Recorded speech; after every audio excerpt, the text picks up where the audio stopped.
Look at this chaos. Just straight chaos. We're back in Asia, this time Bangladesh. We're headed for Kushtia. Kushtia is known for song. It's a spiritual place. And the reason we're going there is because it has the shrine of the most revered guru in Bangladeshi history. Whoa! It's a holy commune almost. And apparently, they just sit around and play music all day, play the drums and sing all day long.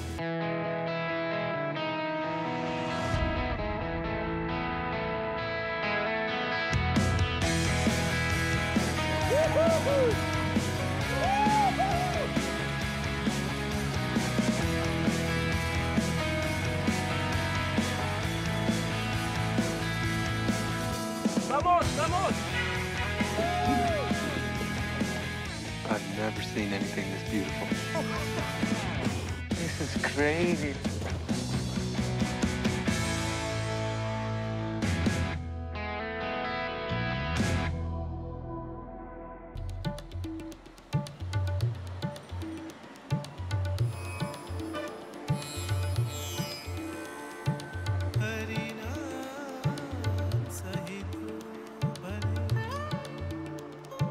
Look at this place.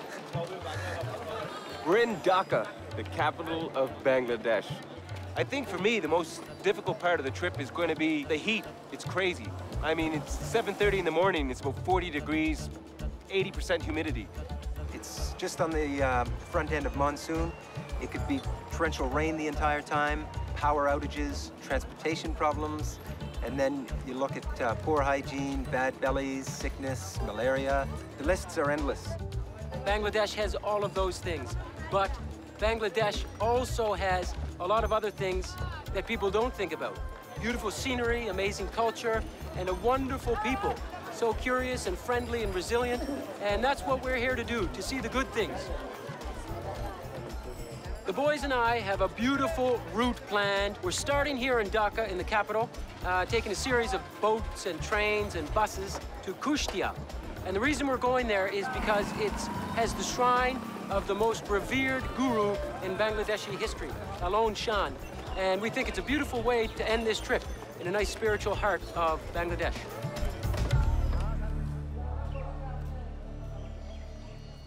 In a quiet park in Dhaka, we found a disciple of Lalone Shaw. He gave up everything 5 years ago to devote his life to music and spiritual enlightenment. He sang some Lalone Shaw for us. আমার বাড়ির পাশে আরশিনগর সে থাপড়শি বসত করে এক ঘর পড়শি বসত করে আমি একদিনও না Lalone Shaw was an uneducated philosopher, poet, and songwriter who lived in Kushtia in the early 1800s. His songs reflect his ideals as a humanist who believed in the equality of all people. Today, over 100 years after his death, his songs are still cherished by people all over Bangladesh. Were you afraid to leave home, to leave your mother, to leave everything? No money, no house, no... Were you afraid? No. It's nothing. No money. No asset. No need. No need. Yes. God love to... It's okay. Yes. He takes care of you. Yeah.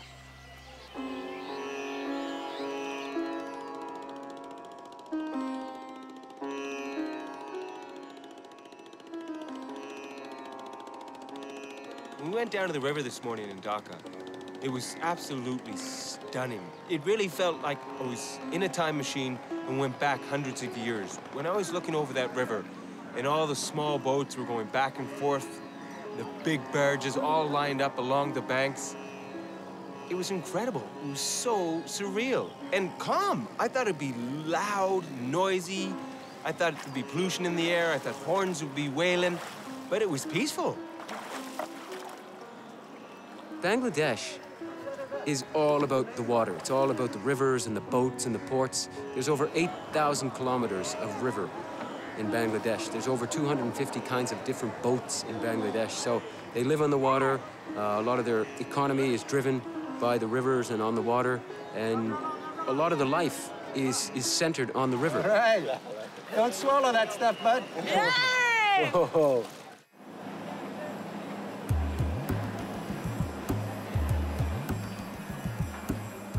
We rowed the little boat to the dock, where we caught the Dhaka rocket. They call it the Dhaka rocket. I love the Bangladeshi style. It's a 100-year-old British paddle wheel boat that just chugs along really slowly, but they call it the Dhaka rocket.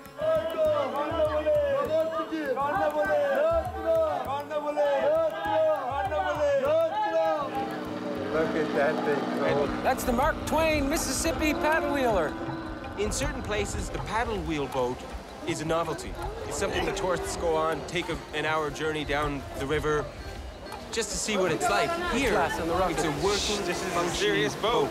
It's used every day. We were taking the Dhaka rocket on a 12-hour overnight journey to Barishal.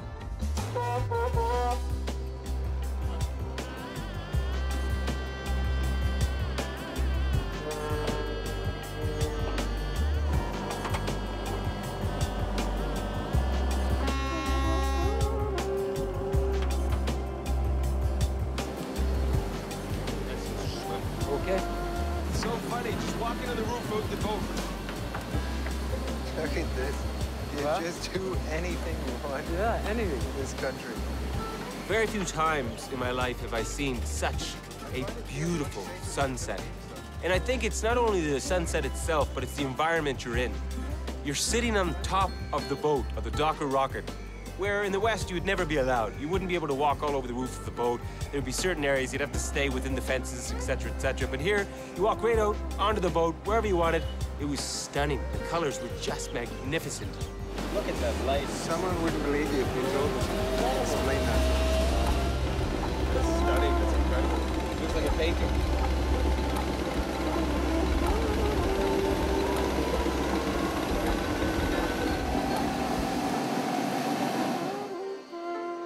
We got deck class, so we better get a spot on the deck before it's all taken up.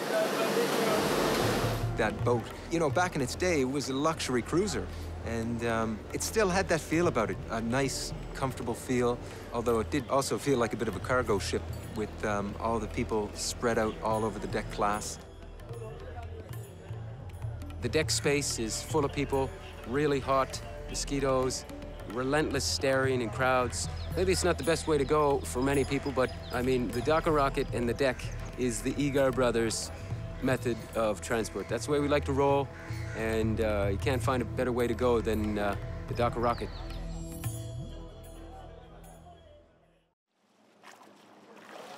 We're back in Asia, this time Bangladesh. God love, so it's okay.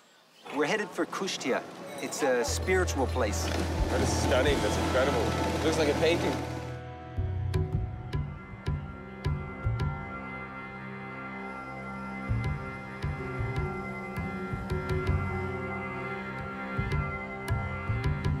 Well, it's a long night, boys. Excited. Nearly there.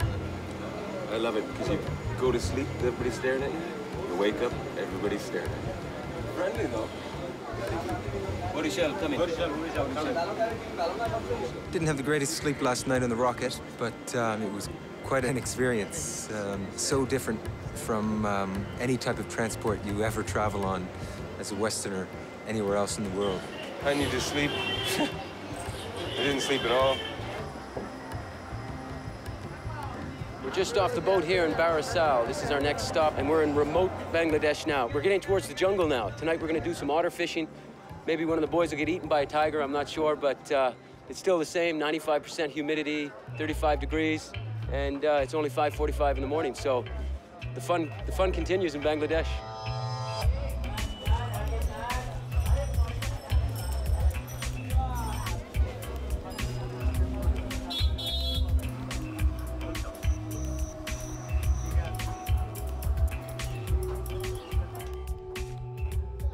The boys and I spent a couple of years in India, but India and Bangladesh are very different. Indians and Bangladeshis are very different. So Used to be one country until it's split. But I find it quite strange that Bangladesh has a Hindi culture, but a Muslim religion. I've never seen them together like this. So it's nice. It's a nice mix. It's Bangladeshi. It's the Bangladeshi mix.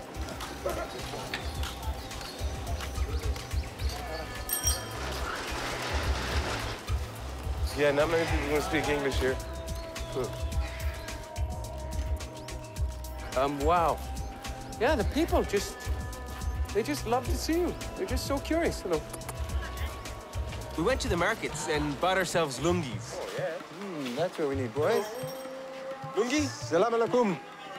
The lungi is a big piece of 6-foot-long cloth that the men wrap around their waist. And it's usually only the poor people that wear it in these countries. The rickshaw wallahs, the tea wallahs, people that don't have a lot of money. But they're so comfortable. So the boys and I wanted to get one. You know, it's great because you can wear it during the day, it's cool, it's comfortable, and at night you can use it as a blanket, so they're wonderful. It's just a matter of choosing. How do you pick? There's So many beautiful colors. 1,000 colors. Look at the crowd. You just can't do anything without a crowd. How do I look? Good? How do I look, everybody? Handsome. Handsome? Handsome, okay. Yeah, too much handsome. Okay, I buy.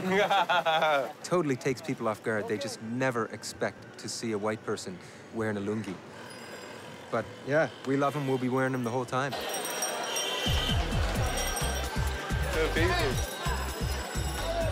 This is like being in a circus, like a Pied Piper walking down the road, man. Oh, yeah. They just follow you everywhere. People do look at us when we wear them and they'll be thinking, why is that Westerner wearing a lungi? It's for poor people. But, yeah, it's great. They're comfortable. If we thought Dhaka was bad, holy. This is what it's like to live like a rock star. I wouldn't want to be a rock star.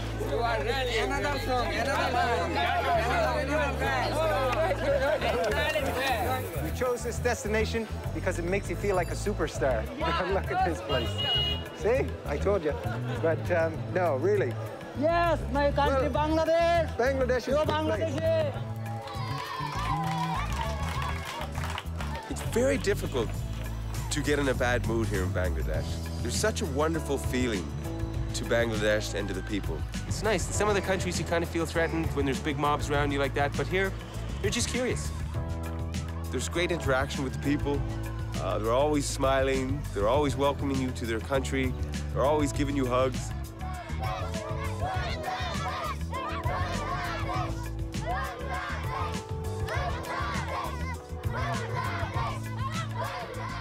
If you interact with the crowds, they become fun.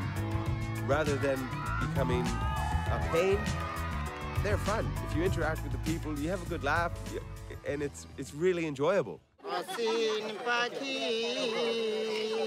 We met another local who sang a Lalone Shaw song for us.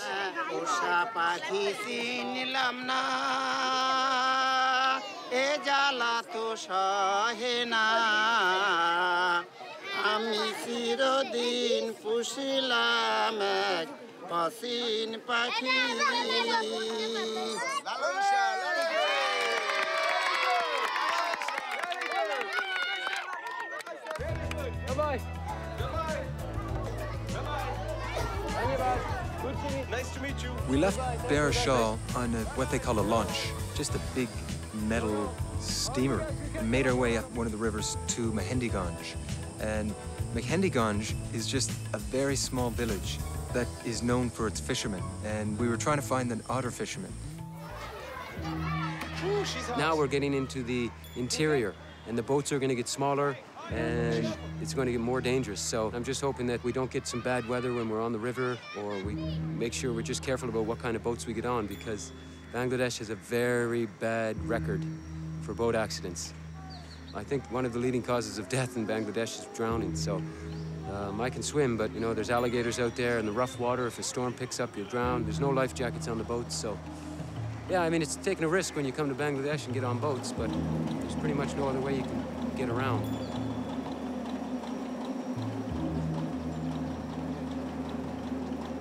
It was very peaceful as we were chugging down the river.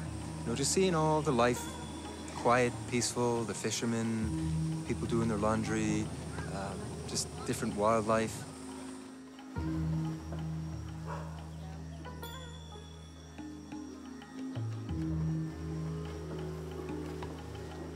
My brothers and I now here, we're pretty off the beaten track. This is as far off the track as I've been any time.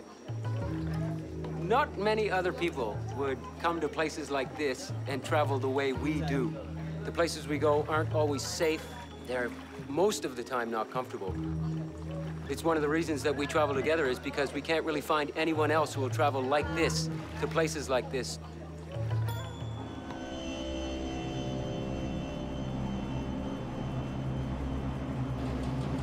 Wow, this is remote. This is some remote. Holy.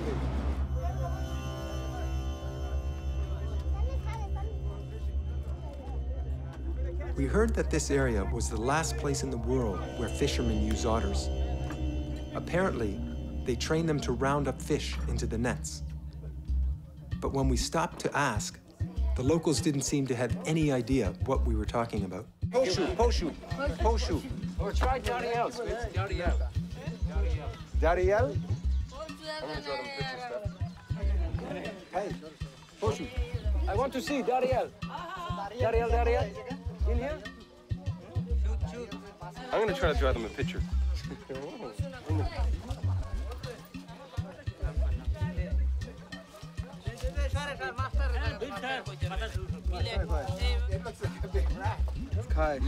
Shoo. Yeah? Where? Hey? English? Anybody? Anybody? English? Yeah? Mas. Okay. Tora English? Okay.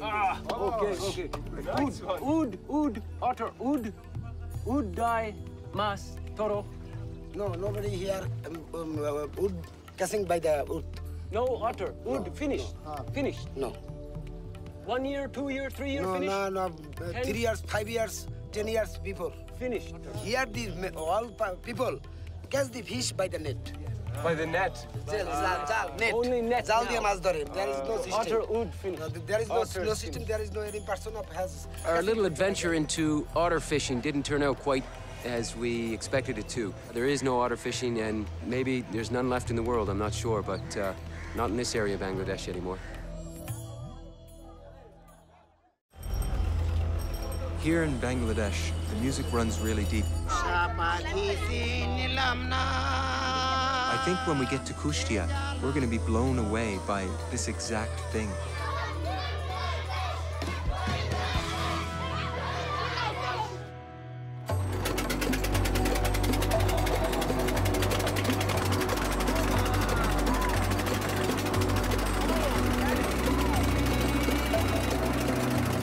We ended up just going out with some local fishermen and very basic rudimentary fishing, simple nets, and they spend long hours out there. They even work into the night. They have little lights at the end of their nets, and they just fish late into the night as well. And for very little fish, we were out there for a couple hours, and we'd caught one little fish, just a small fish. So it's crazy to think that they spend that much time and get very little fish. If I had a knife, I'd make sashimi. We were quite lucky. It was getting dark, and we pull into this little village. The guy brought out like a little guitar. I don't even know what it was called.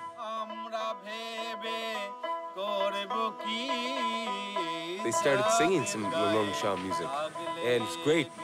It's so powerful. It's almost like they're going to trance when they sing it, and they really belt it out.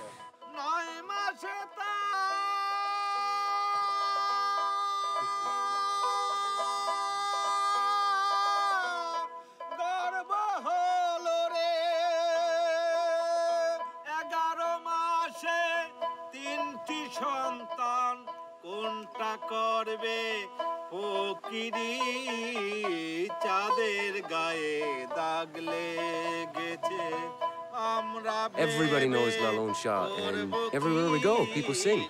And it's starting to get me really excited to go to Kushtia, our final destination, his shrine in Kushtia, where everyone always goes to pray and sing and dance and recite poetry. And I think it's going to be a big spiritual party.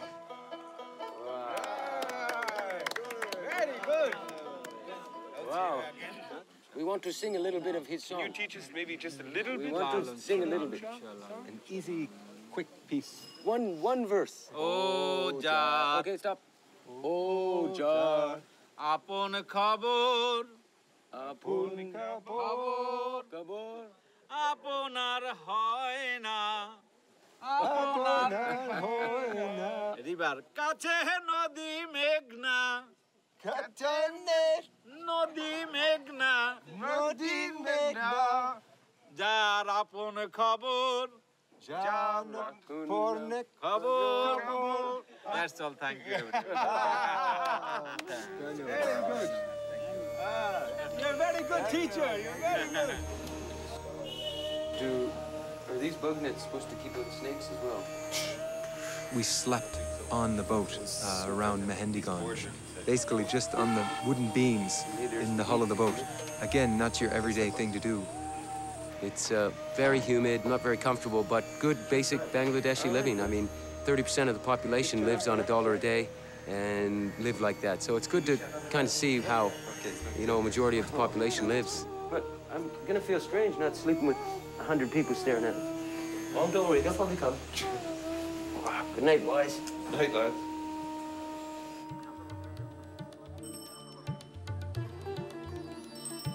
In the morning, we continued our trip to Kushtia by taking a ferry across the river to catch a bus.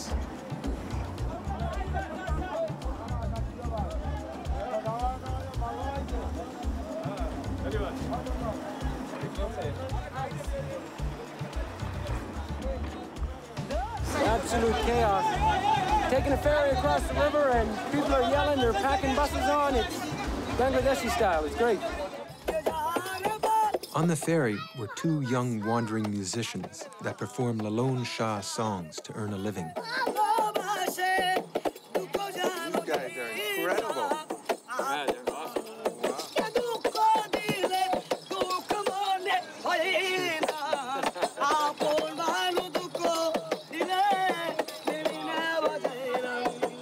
I've never seen such young, incredible performers as those two kids.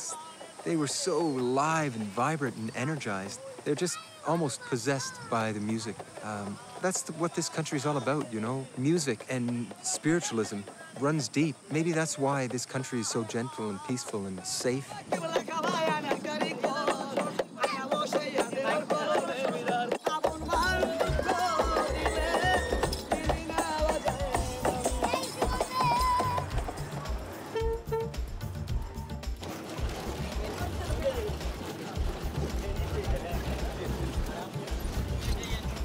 These roads are so bad, we gotta stick to the river. Yeah, you gotta get off. We gotta get back to the river because this is awful. The bus is just so uncomfortable. It's crowded, it's bumpy.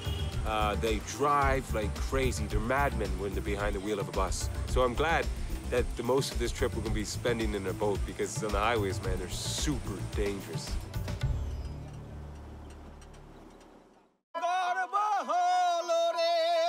Everybody knows Lalone Shaw in Bangladesh. Everywhere we go, people sing. And it's starting to get me really excited to go to Kushtia, our final destination.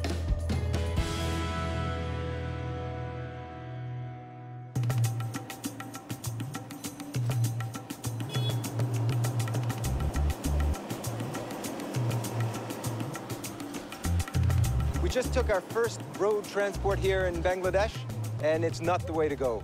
We're gonna stick to rivers wherever possible, maybe even try train, whatever, hot air balloon, but road is not the way to go in rural Bangladesh. We just arrived at the bus park here in Bagarat City, and we came here to visit a famous mosque that has holy crocodiles, and you feed them chickens. You never get to see holy crocodiles very often, so we had to come here, and I have no idea what it's going to be or what's going on there, so we're just going to go and check it out.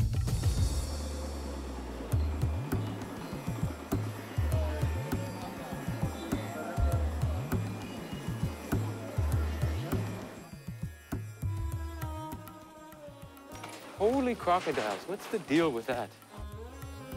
This mosque, Sat Gambad, is quite unique because where this important Islamic leader was buried, he used to love crocodiles. And when he built the mosque in the 1300s, he brought these crocodiles to a pond, and they're still here. So these are Muslim crocodiles. Muslim crocodile. Muslim? And, Not Buddhist, not Hindi? No Hindi. No, no. So they're Muslim crocodiles? Yes, yes. Okay. Interesting. Muslim. They feed these crocodiles in the pond live chickens, and they're holy. They're in a holy pond. It was pretty crazy to see because, I mean, these people were walking within a foot of these 12-foot crocodiles. I mean, you slip and fell, you'd be done. Did this crocodile ever eat a person? Man? No. Tas me and Only chicken? only chicken. Really? Yes. Yeah. Oh, careful. Oh, oh, look at that. I didn't know what to expect coming here, and then to see these two mammoth-sized crocodiles just snapping up the chickens. It was pretty bizarre. The other one was over on this side. There you go. Wow. That's some serious power. Okay. You okay? All right, sit down. Don't get too close. Whoa, that's quick. He's hand-feeding, basically, wild crocodiles. Absolutely crazy. You know, there's no fences between you and the crocodiles. There's no signs, stay away from crocodiles. It's just, you know, you can do whatever you want here in Bangladesh. It's fabulous. This would be so highly illegal in a Western country. You'd never be able to get this close.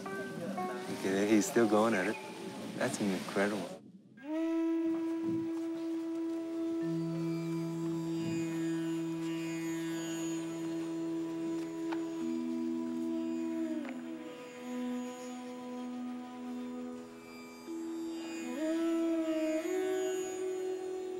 The mosque itself is absolutely stunning. I think there's 81 domes in the mosque and 60-some pillars.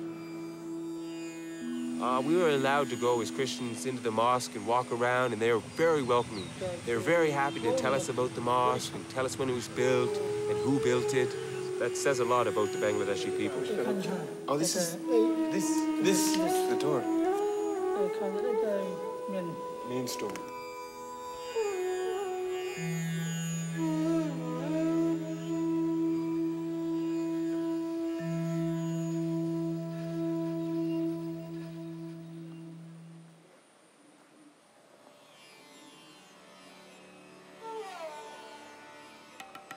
We're halfway to our final destination, Kushtia.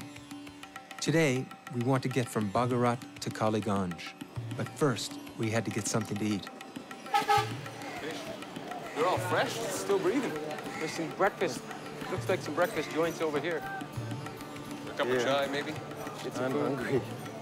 These are nice joints. Basically, we're just cruising along as we normally do and stopped and saw a roadside little eatery. And they're always the best. You know, you eat on a roadside stall with the locals, and you're always going to be sweet. Got to worry a little bit about hygiene, but generally, you know, high turnover, people in and out, so the food's not sitting around. I wonder who's going to get sick first. My stomach has been fine so far, and I mean, we've been eating in pretty, not dodgy places. I mean, they seem clean, but they're just shacks. I mean, the meal we had for breakfast was fantastic. Just a little local shack right on the main road. The food was fantastic. Bit of beef, some nice chapatis, and the whole meal for 3 of us to eat was something like $1.70. It's just so cheap here. It's unbelievable. I've been to about 65 countries, and everywhere I go, my white skin means I'm rich. And they always try to get more money out of you. A Bangladeshi buys a pack of cigarettes, 20 taka. If a white man came, maybe 60 taka in a different country. Here, same price. They never try to rip you off, and I really respect that. They're honest, hard-working people.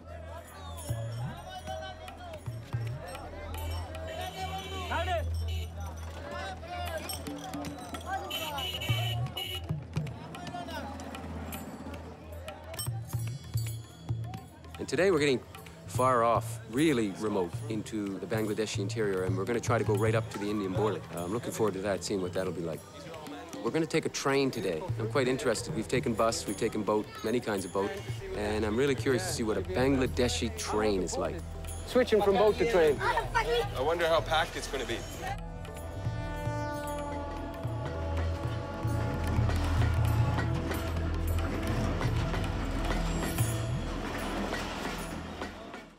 Look at those jaws on him, boy. Oh. Bangladesh, it's a fabulous country. I really never expected such a wonderful place, such wonderful people. I'm looking forward to switching from boat to train. I wonder how packed it's going to be. Probably packed. So your bellies are okay? My stomach's No fine. diarrhea yet? Knock on wood. No problems. I'm surprised at that, too. My guts are solid. These train stations are a little bit chaos. Wow, it's very smelly here. Oh, it's Very smelly. Yes, very nice. Hello, my friend. Canada. Hello, my friends. Hey, my friend. Hello, my friend. Excuse me. Ticket. Okay. Down your back. Yeah, over here. Ticket. Ah, okay. Down your back. They all point different directions. One guy was pointing that way, one guy was pointing this way. Ticket. Ticket office? Ticket. Ticket office. Down your back. Half of the time, they don't even hear what you're saying. Yeah, They're just so staring at you. Ah, nice. As if you're going to be able to read any of that. Well, we know have to where go we're to going. Jeshore. Yeah. So we'll just, here, you want to do this? Tickets for Jeshore and Haripur. Hariganj. Kaliganj. Yes. There is no direct train in intercity. Okay, then Mehipur. No, not Mehipur. Jeshore. It cost Jeff, Chris, and I 30 cents each to take this train. But typical Bangladeshi style, it was mayhem. As the train pulled in, everybody started to move forward on the platform, as close to the edge of the platform as they possibly could. And then when the train came in, it didn't even stop. People were pushing and shoving to get on the train. And I don't know why, because they're pushing and shoving to get on this train, pushing each other out of the way, trying to pile on, putting bags on, as the train's still coming to a stop. And the funny thing is, we got in there, everybody's scrambling, pushing and shoving to sit down to designated seats. And then we sat on the platform for 45 minutes waiting for the train to leave. So it's just so bizarre. Bloody mission, I tell you, just getting the train. Pretty crazy. It's like chaos out there, you know. There's people running, screaming, yelling, just to catch a train. It's a pretty simple thing, but it gets chaotic.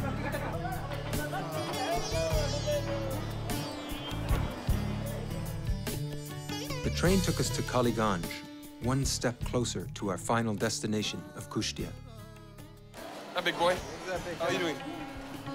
Oh, man. It's so hot. Straight back in the heat. Oh, man. It is so hot. So much for monsoon The season. heat is unbearable.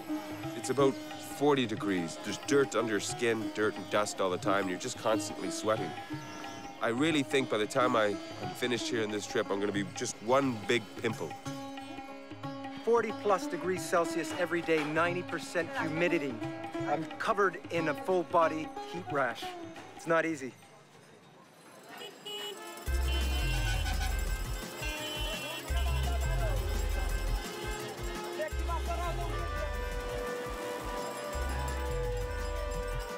We stopped to buy mangoes, and as usual, we were immediately surrounded by a huge crowd.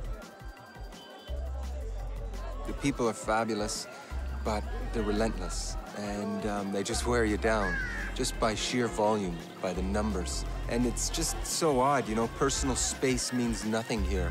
Sometimes you just get to a point where you need a break, and we've reached it. We need a bit of a timeout, need to get away.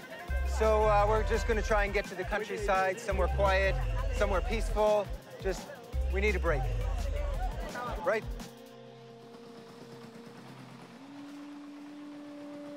We took a kind of tractor, a small tractor-like vehicle yesterday, and it's called a helicopter here.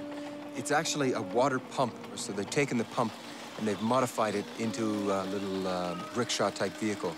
So we jumped on that, and just driving through the countryside was absolutely beautiful. You know, the peacefulness, and everything is so lush and green here.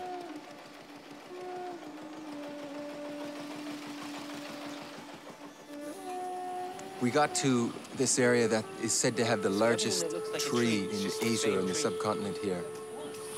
But basically, it's a tree that grows from one trunk. The root system grows underground and then pops up in other areas. And this goes on for 18 acres. It was absolutely stunning. It was so peaceful, so quiet. It was such a nice change from the hustle and bustle of the cities. But as beautiful as it is here with this big, beautiful tree, there's still tons of people.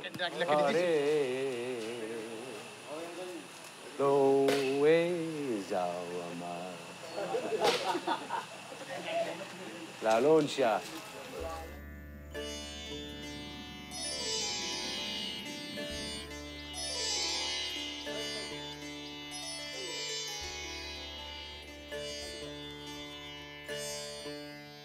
And today we're going to try to go right up to the Indian border. And I'm looking forward to that, seeing what that'll be like. We thought, you know, let's really try and get off the beaten path and get kind of as far into the middle of nowhere as we could.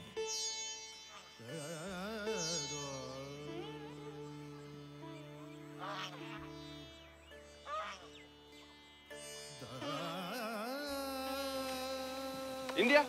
Border? Border? Yeah? Of course, we want to get off the beaten track. That's the Iga Brothers style, that's our style.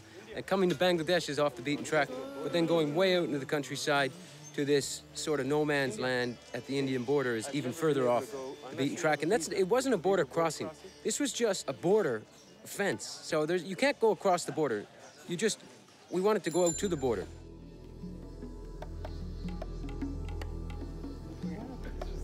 You can see the fence right there. That's all India.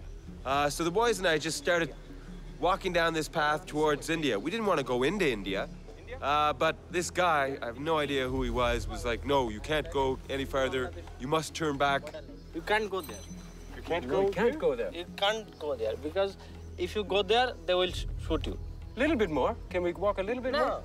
If you walk a little more, they will shoot you. Yeah? No. Really? So if I keep going, they shoot me? They must shoot you.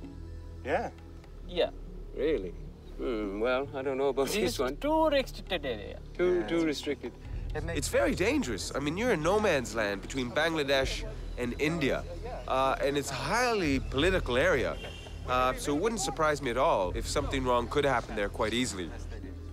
It probably wasn't the smartest thing for us to be going so close, and he turned us back. Thank you. Thank you. Sorry to bother you. Thanks for your help. Thank you. Goodbye, India. You're most welcome. Goodbye, India. Bye-bye. Thank you.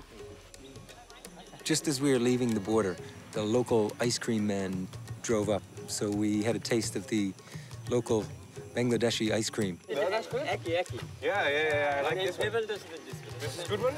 Let's have a look. But the thing is, they're in a wrapper that's not really the ice cream, I don't think. How about one of the other kind? I'll have an ice cream sandwich, please. Maybe this one. Oh, they all are the same. Yeah, that's what I said. They're just wrappers. He just takes a wrapper from something Cheers, boys. Oh, you're not so great. It was so hot, Jeff's thermometer read about 42, 43 degrees Celsius. So we were baking out there and just couldn't have timed it better with the ice cream truck. 5 degrees today. They're not very good, though. They taste, I don't know what they taste like. It's disgusting. Dude, buffalo milk. Buffalo milk flavored ice cream. Everyone loves ice cream, don't they? It's so hot. So much for monsoon season. We're getting close to the end of our trip. Tomorrow we'll reach Kushtia, our final destination, and we'll have the big spiritual party there. If you walk a little more, they will shoot you. Yeah? No. Really? Really, they will shoot you.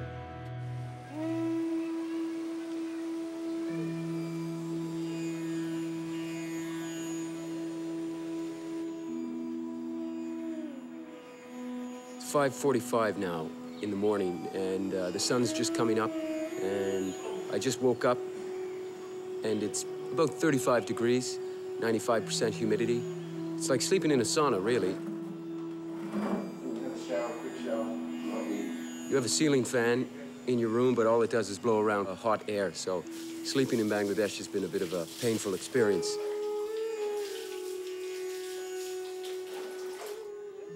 We're getting near to the end of our trip, and we still have not seen any foreigners. It's incredible how few tourists there are here.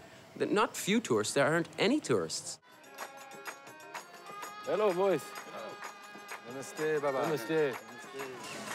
We came across a little village, just, you know, a quiet place. I don't even know the name of it. And we just happened upon a little music session.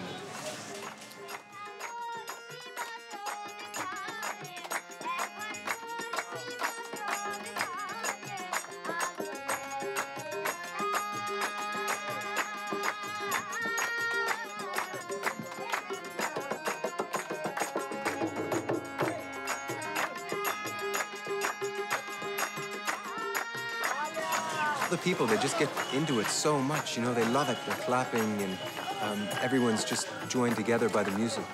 It's a pretty special thing, and I think Kushtia, I think it's going to have a special place for us today.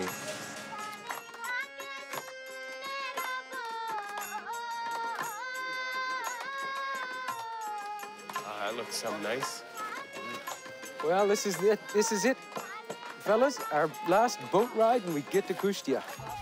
Last boat ride. I can't wait to get to Kushtia. That is going to be one interesting place. We started making our way to Kushtia on the final leg of our trip. And we thought the perfect way to finish it off would be by boat. I think it's fitting, you know, Bangladesh is all about water, and so it just made sense.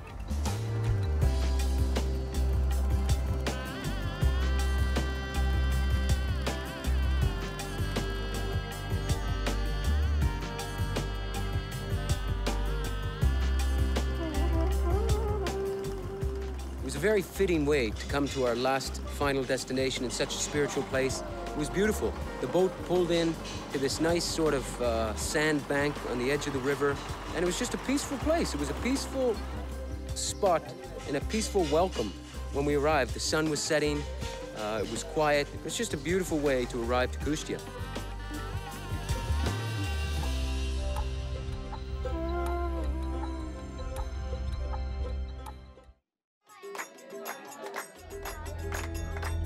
We made it to Kushtia, and sort of the trip now is coming to an end, and today is kind of what I've been looking forward to the most all this trip.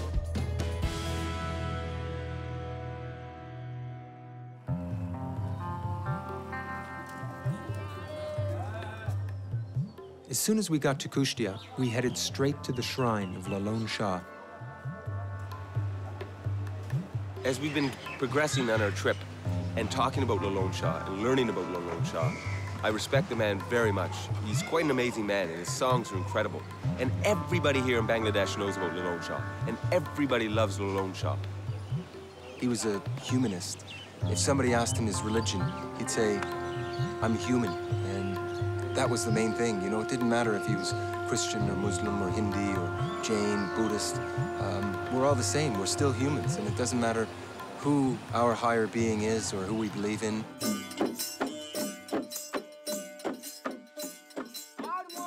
Just outside the shrine, we found some music in the streets.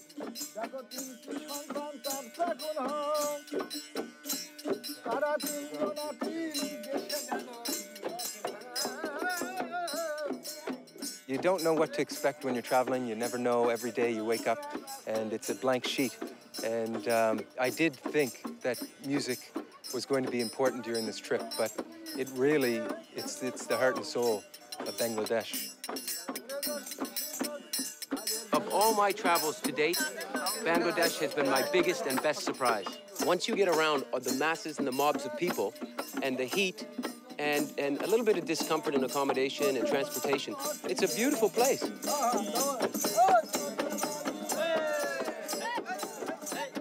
The crowds here in Bangladesh can drive you nuts, but you just gotta enjoy it. You gotta embrace it. They're all smiling and welcoming you to the country. I love it. I'm starting to really like the crowds. Look at it. Bangladesh! As the sun went down, we took in an even bigger jam session.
wait for the next trip.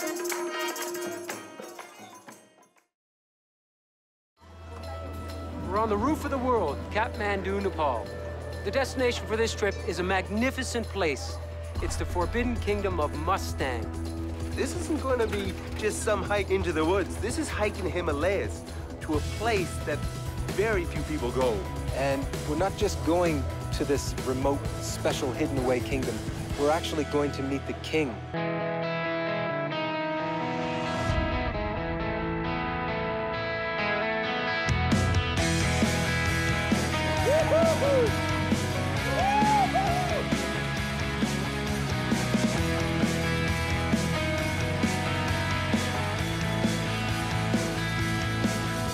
Vamos, vamos!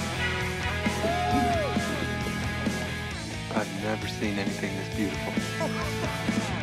This is crazy.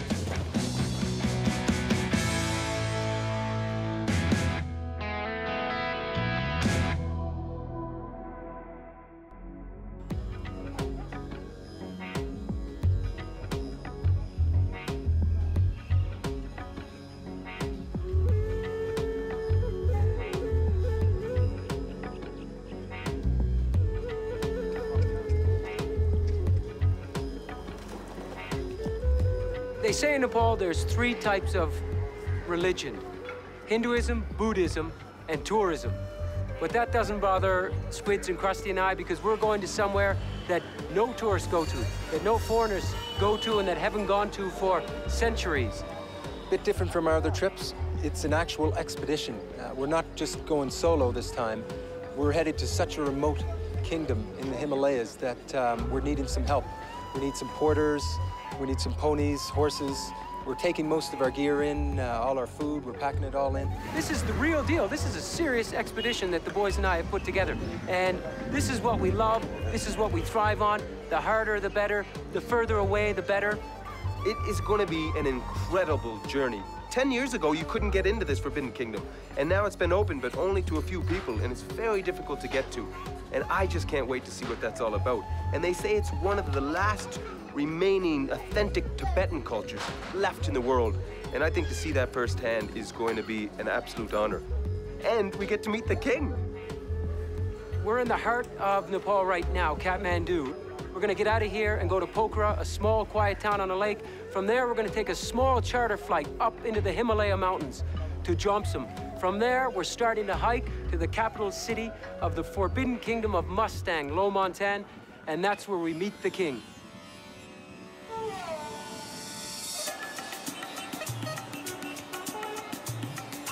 Look at the frickin' pollution. Today, we want to get one step closer to the Himalayas. We have to catch a bus here from Kathmandu to Pokhara. That's where we catch the plane to go up into the mountains, and the real trip begins.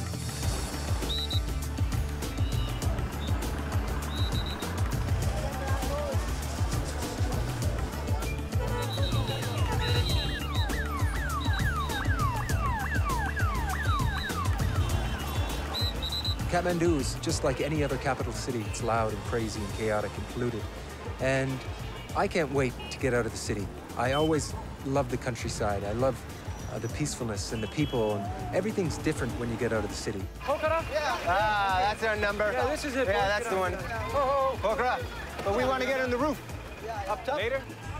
The boys and I never like traveling inside the bus. Usually when you're inside the bus, it's too crowded, it's too hot, and you can never really get a nice view. But when you're on top of the bus, you get a 360 view. It's usually not as comfortable because you're sitting on like an iron gate. But as for a view, you don't mind putting up with a bit of sitting on metal for 5-6 hours when you've got a view like this. Oh, this is the way to do it, boys. Naturally, see. Soon we'll be in the Himalayas. What? Jeez, you gotta hold on, boy. A lot of the time, you're hugging the sides of hills and mountains. So really, it's the safest way to go. If the bus gets too close to the edge or whatever, you can jump off. But whereas if you're inside, you're going down with the bus. So it's a good way to travel. And that's what we always do when we travel. We take the roof, we take the pickup truck. And it always provides, I think, a little bit more fun.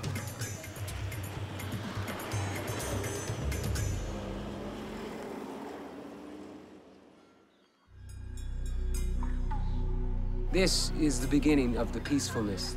We're just about up in the Himalayas, and I'm looking forward to the tranquility and the clarity that these mountains are going to provide in this open space and clean air and blue sky.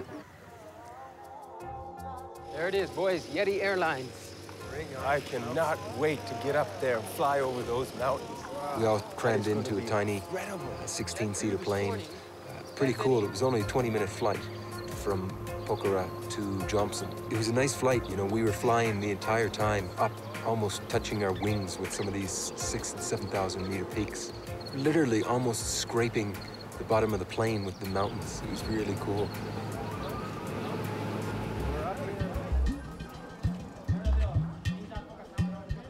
Like this is immediately you feel like you're in a different place. Oh, it's just fresh air and clean. Namaskar. Here come the army boys. Namaskar. That'd be hard to jog up here. 3,000 meters? Yeah.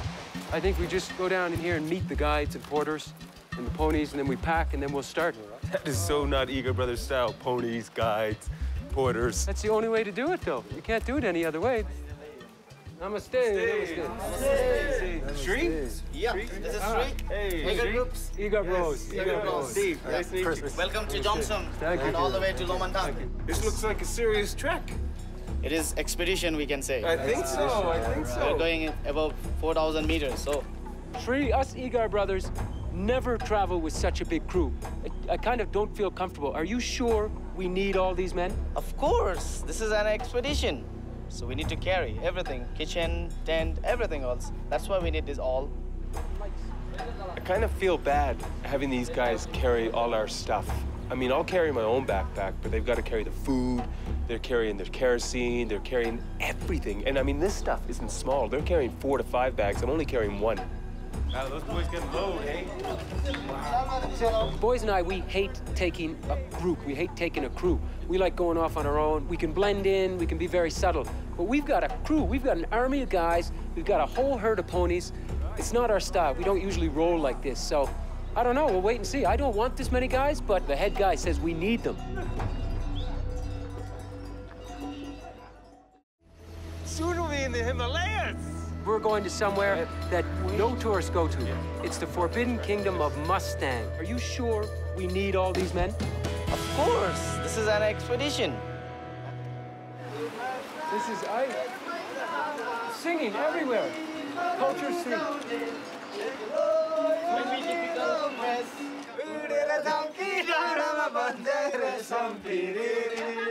We started our expedition. Big train of people and porters and ponies, a horse. It was pretty tough logistically, getting everybody flowing, getting everyone going. Look at that. Look at that. Oh, mackerel.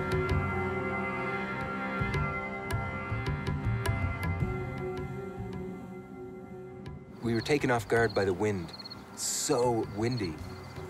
We followed the Kaligandaki River, and it's basically a gorge, and it acts as a big wind tunnel. That is something. Yep.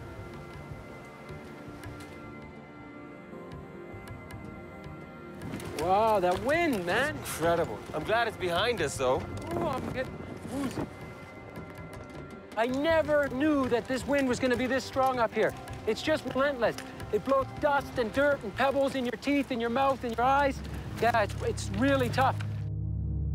We had to cross a narrow suspension bridge where the winds were even more frightening. Guys, hold on to any hats, anything you need. I don't like this. I just wet my pants. I'll be glad to get off this, actually. Oh, my goodness, this is frightening. Really? Oh, the bridge flips. Holy frig. A man tells us now that the bridge can flip over. If this bridge flips, we're all dead. Make sure she does flip, Wow. you got a hold on something.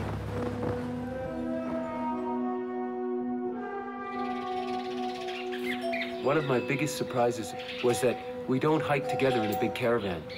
It's a staggered trek of different groups of people. I thought we were all going to go together. The ponies went ahead, and the porters went ahead because they can't stop. Once they start going, their loads are too heavy. They can't put them down. They can't stop. And lastly, it's the core group who are walking on foot with less gear. They can take their time a little more, slow and steady, and admire the scenery a bit. And even that core group of men, they walk at their own pace, so they get separated as well. So you're really, when you're walking through these mountains on a big caravan, everyone's walking in their own little groups. It is.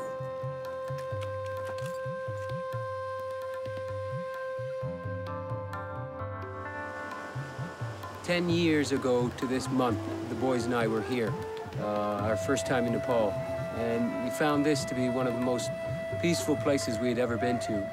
You know, you fall in love with it anytime you're here in the Himalayan range. I think you can't help but fall in love with the mountains and the majesty of it all and the power and the peacefulness. And 10 years ago, we weren't allowed in the Mustang region, but it's stuck in our heads for the last 10 years, and we've always wanted to come back here. And now the time is right. Now we're getting to go in here, and sort of like a dream come true for us. You know, you can't do these kind of trips forever, and the time is right, and we're really excited. It was surprising to come across a woman traveling by herself with a baby. She told us he was named after the Dalai Lama. Yeah, Dalai Lama. Lama. Oh, Dalai Lama. Dalai Lama. Yes. Dalai Lama. Dalai Lama. Dalai Lama. Dalai Lama. Dinjin, how old? Age? 7 months. 7 months. 7 months. Wow. Namki? Lakshmi. Lakshmi. Lakshmi. Lakshmi is Hindu. Lakshmi, Hindu. Yeah, he's a god. Lakshmi. Lakshmi and Tinjin. Yeah. Nam Lakshmi. Namaskar. Bye-bye. Bye, Lakshmi. Namaskar. Bye, Lakshmi. Bye. Bye, Tinjin. That's a nice name, Tinjin. Look at that. Wow. You need a hand? Sheesh. Funny. Bye. Bye. Her teeth are so white. I know. I don't think they're real. I don't know either. Look at that. That is amazing. The first night of the trek, we stayed in Kagbeni. It's a town of about 1,200 people, and the last big center we'd be passing through on our way to Lo Montang.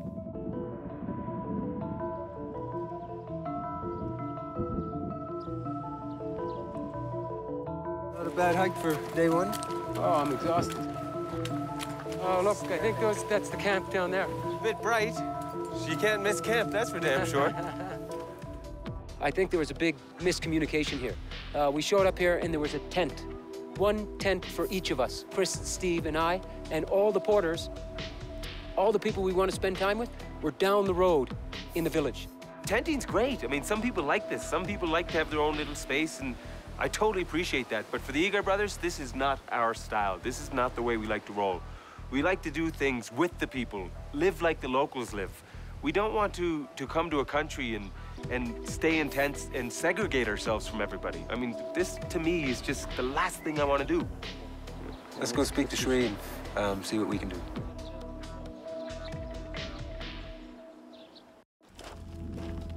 We like to do things with the people, live like the locals live. Oh my goodness, this is frightening.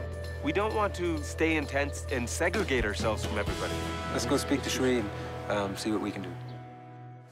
Well, Jeff, how's your day? Excellent day, Shri. It was so good. Such a fantastic day. This place is amazing.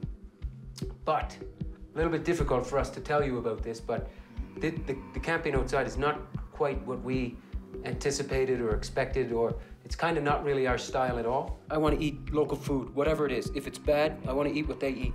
If it's not tasty, I want to eat it. So let's send home the cooks. Let's send home all the cooking equipment. Let's Of course, that's what we can do. We can have a eat every day regular local foods.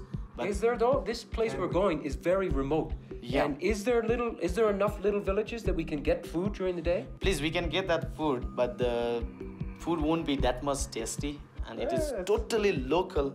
Excellent. That's perfect. That's exactly what we want. Yeah, that's exactly what we want. That's cool. And Shri, we're not by any means, we're not disrespecting you. You're doing a fantastic job. You guys are doing a good job. It's just that it's not our style. It's about our local experience. It's not about our egos. And since you are coming to know the real local experience, I'll try my best to show you as much as possible of the local experience of Lo Montang. That's the Igar brothers' way, and as long as everybody's happy, that's the way we want to do it as well. Ah, good on you, buddy. Thank you, Sri. So we sleep in the tents tonight, and tomorrow we sleep in a local, in a tea house, or in whatever we can get. He can sleep with the donkeys. I sleep with the donkeys. There are very, very few people who comes Nepal and want to experience local. I respect these kinds of people because they are not coming here in Nepal expecting the Canada. They are coming here and their one and only target is just to get a real local experience. So I think they are different than the rest of the people.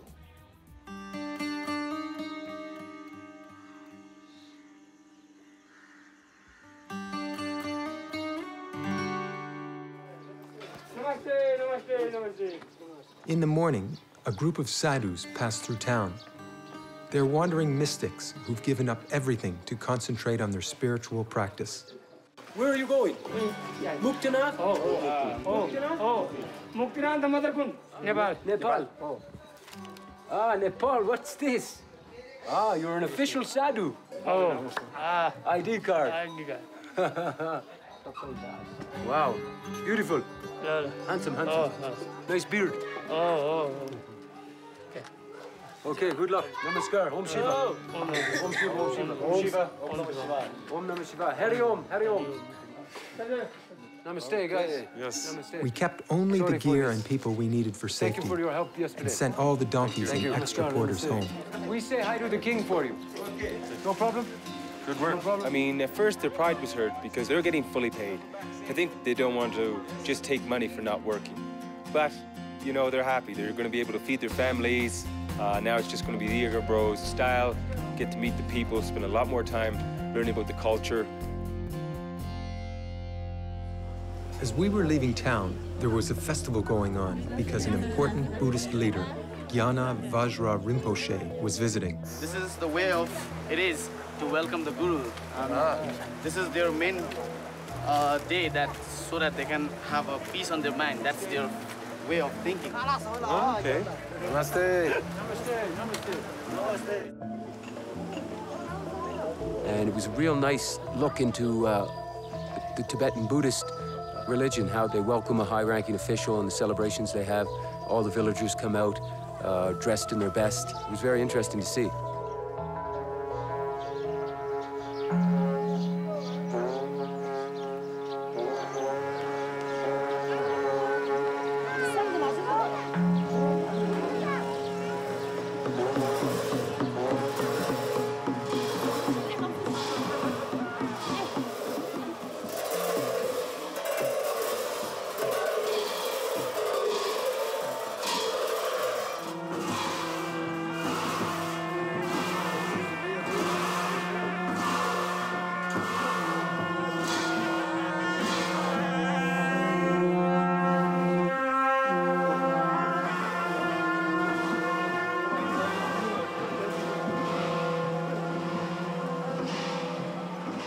I'm so glad we got to see it. Just beautiful colors and drums and horns, and you could really feel a lot of energy here.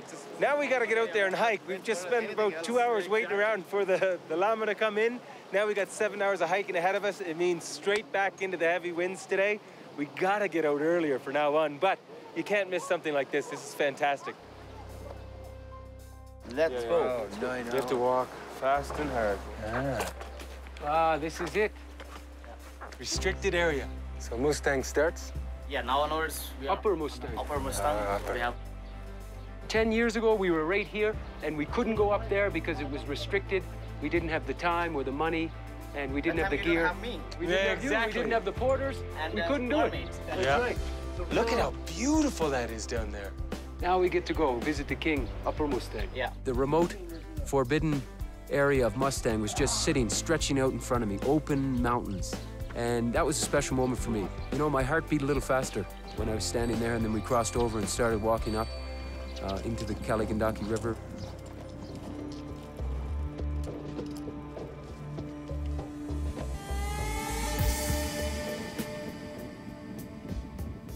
The Mustang region was an independent kingdom until the 18th century, but the Nepali government kept it off limits to foreigners until 1991.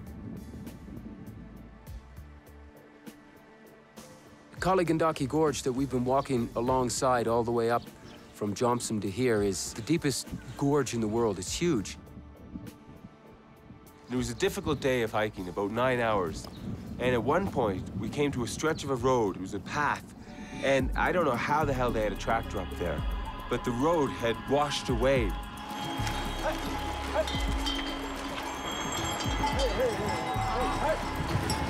Right behind us here, looks like there's either a road slide, a washout road, or they're building a road. So this fella's putting his donkeys down to the side, and then we're gonna have to follow and just try and scramble our way up the mountain.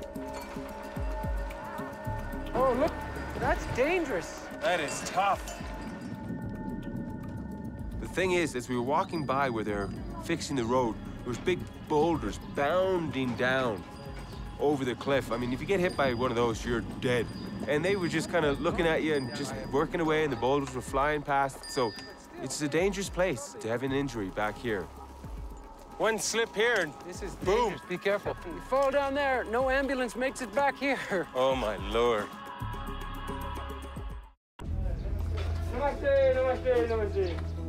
The destination for this trip is a magnificent place. It's a rare and wonderful place that most foreigners never ever get to visit or even see in their lives. It's the Forbidden Kingdom of Mustang.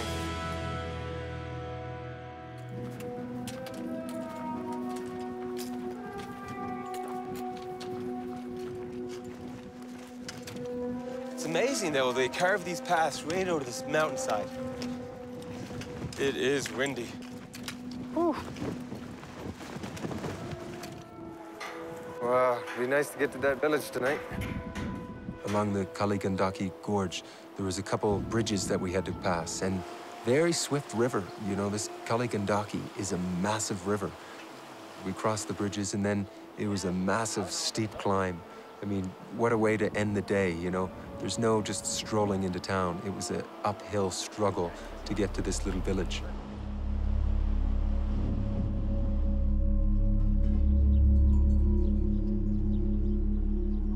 The villages here, I think, are probably one of my most favorite things in this trip. They're absolutely incredible. It just looks like someone picked up a village and threw it in a valley amongst the Himalayas. I mean, they're literally in the middle of nowhere. Between villages, it's about a 9-hour walk. And they're surrounded by harsh surroundings of mountains, very few trees. There's no hospitals, there's no medicine, there's no convenience stores, there's no petrol stations. There's nothing here for them. They have very little wood, and I was told they have 1 or 2 times a year they're allowed to chop wood. So they basically go out for that day and just chop as much wood as they possibly can, and that's it. And all the wood is dried on the roofs of these homes in these villages. So everywhere you go, there's piles of wood on the roof of every little house around here.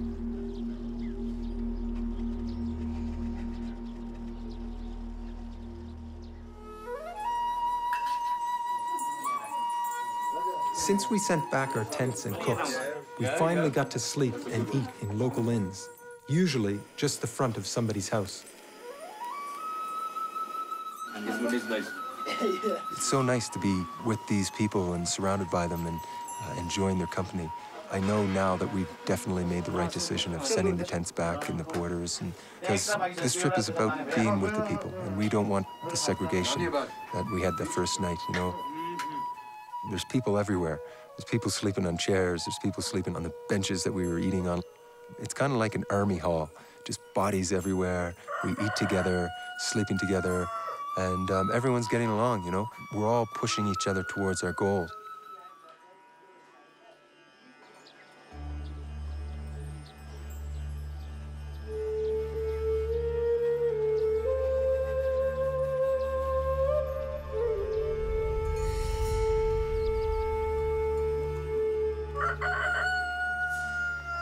"5 a.m., time to wake up." That's the way you usually wake up around here, roosters or cows or donkey bells. Nice, nice sounds to wake up to. You know, no telephones ringing, no TVs, no radios blaring, no cars. I think that's one of the highlights here for me, aside from the beauty, is the isolation. I love not having a mobile phone and not having to wake up and check my emails, and it's beautiful. I absolutely love it. So 4,000-meter peak ahead of us. 2 of the two of them. Two 4,000-meter peaks. It's a good challenge. Today, we're hiking farther up the mountains, from Chele to Chiang Mo-Shen, one step closer to our final destination of Lo Montagne. We are in a forbidden kingdom right now, Upper Mustang. You know, it's off limits to foreigners, except for a few special permits every year. And you can tell, this is so remote, it's so rugged, it's so authentic. The scenery is absolutely stunning everywhere you look.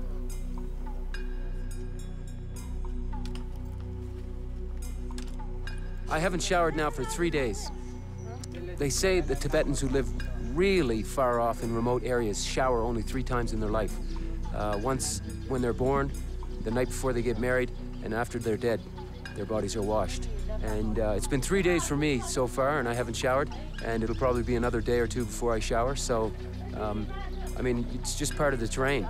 You can't expect these guys to use firewood, their precious firewood, to heat up a bucket so you can have a bucket shower. So we just slog along, and we're all smelly, but we're all smelly together. Oh, coming up these things is brutal. And these treks, there's always one hill that spanks you. And this is one of them. The air up here is pretty thin. It's hard to catch your breath. I got a steaming headache. My lungs are burning, my legs are burning, and my toenails feel like they're gonna fall off. I need some water. Look at that path. That's where we've been hiking for the last couple of days. Wow. That's awesome. Almost there, fellas. Almost there.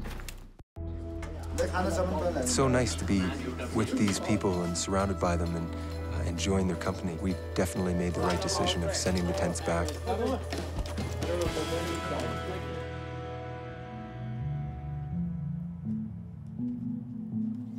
And I think maybe the most amazing part of this entire journey are the porters.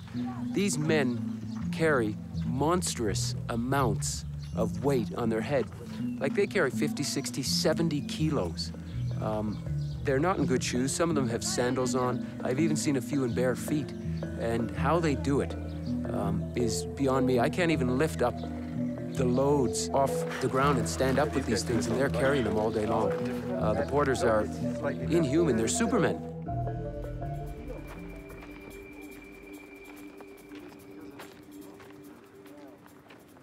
This is not easy. So, how are you? Not good. That's why I say See you soon. On the way. You need a good neck. Yeah, good neck and good energy. Some people carry double of the weight, yeah. Double their weight? Yeah. Holy.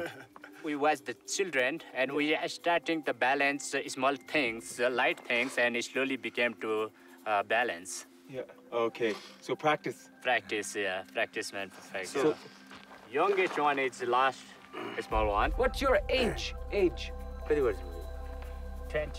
22 years. How many years you carry? Many years? Many years?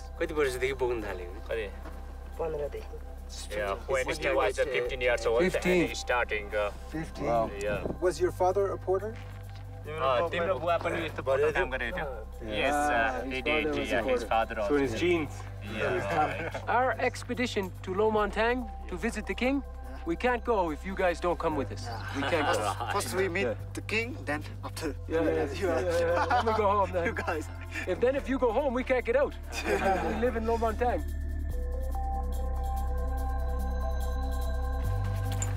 Nice. It's the top. 4,000 plus meters. When we finally got to the pass, they had a big pile of rocks. So every time a traveler or a porter walks by, they take a rock and they add it to the chorten pile for good luck. So, you know, you see these massive piles of rocks, and everyone was put there by hand. And you can tell a lot of people have passed through this. And basically because these paths have been here for centuries, and people have been using these routes, trading back and forth from Tibet and India. And it's nice to be trekking on these. And the prayer flags as well on the top of the passes. Prayer flags have these prayers written all over them, so every time they flutter in the wind, it's basically saying the prayer for you.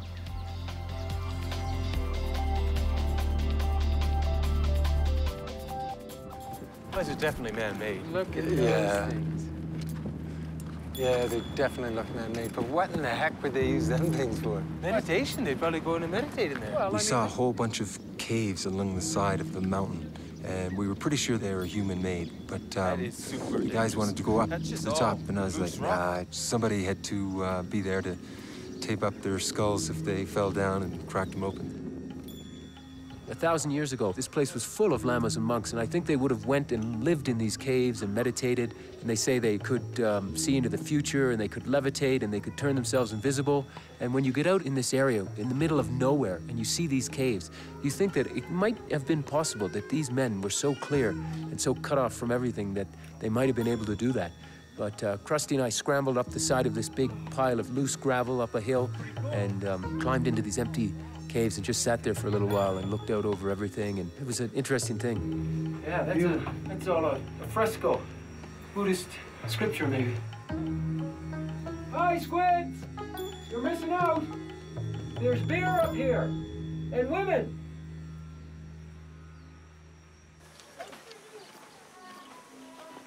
This is the lunch place, obviously. Yeah, this is the bags. They're here. I'm starving, man. I could eat a whole yak myself. It was pretty funky dinner, sharing it with all these guys, and, you know, smelly, dark, dingy little kitchen. The food was delicious. We had a local dal bat, which is lentils and rice and a little bit of pickle. And it was so good. After a long, hard day of hiking, I nearly ate the plate as well. This is yak butter? Yeah, I had my first taste of yak butter tea. The way they make it is they take a big, huge dollop of butter, and they throw it into this big urn, and then they pour in regular tea, and then they just pound it and mix it.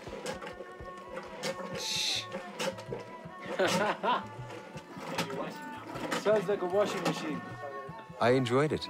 I guess it depends on the quality of the yak butter, but very salty, buttery, smooth, and I really enjoyed it. It's very different from the West.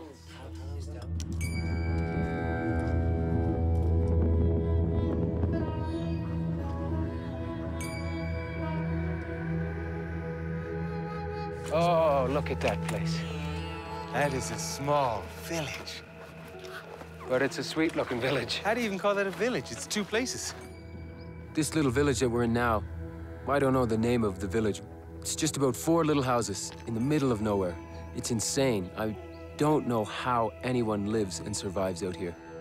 We just walked 12 hours from the middle of nowhere. Now we're in the middle of nowhere again. You know what I mean? I don't know how they do it. Yes. Accommodation.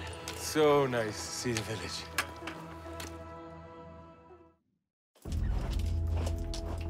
We're nearly done our trip. We're a couple of days from Lo Mong Tang, and I am so sore and so tired.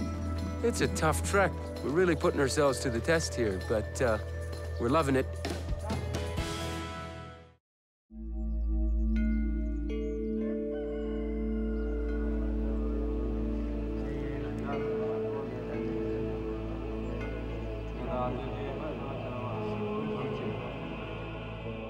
This place, Upper Mustang, is just so untouched. You know, we've seen a couple Westerners, literally, that's all, a couple. And otherwise, it is just pure, unadulterated, local Tibetan and Nepalese culture. This is a pretty remote spot, eh? It basically takes me to the big issue of tourism. Jeff, Steve, and I, being here in Nepal and doing this trek, should we be here? You can't hide this kind of beauty. And, Oh, tourists definitely are coming already, but it doesn't seem to me like it's being hurt by tourism. well, I don't know. It's just a matter of time. Like, there's no one here in this Forbidden Kingdom now. But once they do start coming, locals will start cutting down all the wood to, you know, Heat the water for showers. for cooking and all that. And it is going to have, I think, a real detrimental effect on these people. I want to ask the king. Yeah, we'll ask him. He'll give us an answer.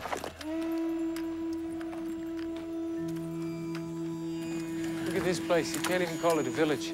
It's like one house. It's one of two. Oh, he's a cute little fella. Yeah, he is. Kids up here are great. You come into a village and it's full of little kids and they'll run up to you and They just look so happy and free. And yeah, they're dirty, and you know, they got snot in their nose and dirt all around their face, and their hair is matted, and their skin is windburned. But they look happy and they look healthy. So, you know, it's nice to see these kids in these villages welcome you in. Hello, namaste. Namaste. I think one of the biggest highlights for me on this trip was the monastery. Look at that monastery. That is beautiful. Pure stone. And look where it is set, right on the cliff top. This place is so far from the life we live. It's unbelievable. Japers, look at that.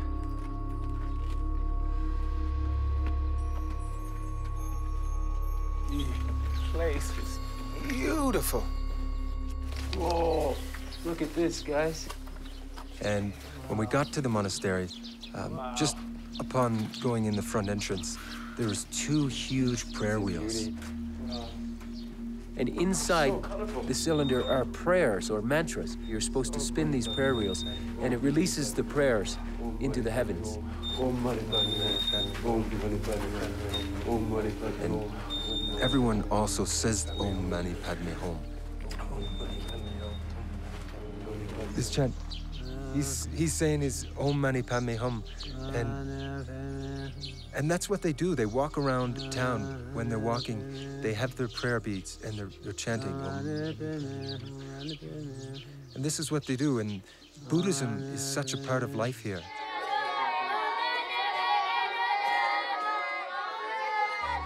All the monks studying, the young guys. We spent a little while with the children and the principal, and just sitting there, all of them, reading their mantras and rocking back and forth and chanting. And monk school, it was monastic school.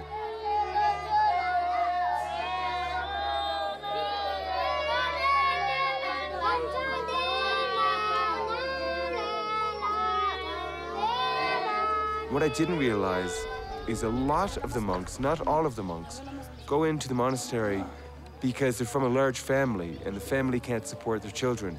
So at about the age of 7 or 8, they send them to the monastery where they'll be fed, they'll have housing, they'll have clothing, and this is how they become a monk. So this is monk school? Yeah, this is monk school, monastic school. Monastic school. Yeah. So what were you doing here? What was this now that you're doing when their kids are reading and coming to the principal? He's taking oral dictation. Oral dictation. And after finishing the dictation, he will teach the 1-2 line. Yes. And tomorrow morning, again, he will take a dictation. Okay. So it follows like that. How many years do you study before you become a monk? It's I think 6-7 years. And after they know how to read, after they have learned, then they will do the preachings in the puja in the monastery. This is a very beautiful place. And then we went into the monastery itself. This is 600 years old. Wow. And we were fortunate enough to be there when they had just finished working on a sand mandala. And, you know, it's a rare thing to see these sand mandalas, and they said we were very lucky. And then make this. They take stone and crush down stone into a fine powder.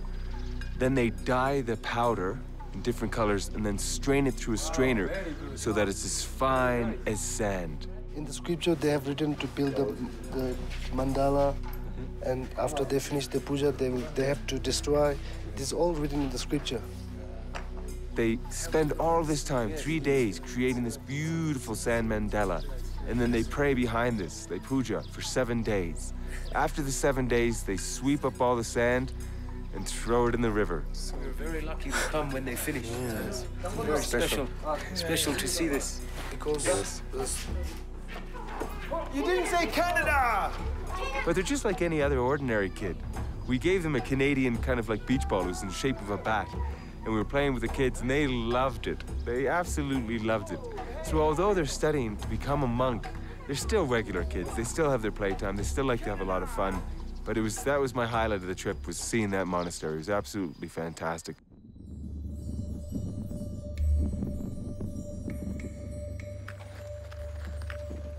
You have to love trekking to do something like this. If you don't like walking, this is the wrong place for you. Yeah. I have no idea what's happening in the world. Haven't seen a newspaper, haven't seen the news. Guess what day of the week it is? I have no idea. I know, guess. I don't know. I know, guess. Wednesday? Time I watched, I looked today. I guess Wednesday. Monday. Wednesday. Tuesday. Yeah. I couldn't believe it when we made it over that hill. The last nice pass way to of the enter trip. Montang. We could see the Forbidden Kingdom Mustang in the distance. What a wonderful sight. There it is. Wow. Wow, it's not big. That's beautiful. That is gorgeous. Look at the temple thing on the top of the mountain up there. And the palace. That's the Forbidden Kingdom. 10 years ago, we said we were going to come here. Finally. Oh, that is a beautiful place. Look at all the fields. It's smaller than I thought. Well, boys, let's go down there and introduce ourselves to the king. If I was going to own the Forbidden Kingdom, this is where I'd put it as well. So today's the last day of our journey, and then we're going to make it to the walled city of Lo Montang. I look forward to seeing the king, but I must say I don't look forward to the trip coming to an end. Let's go down there and introduce ourselves to the king.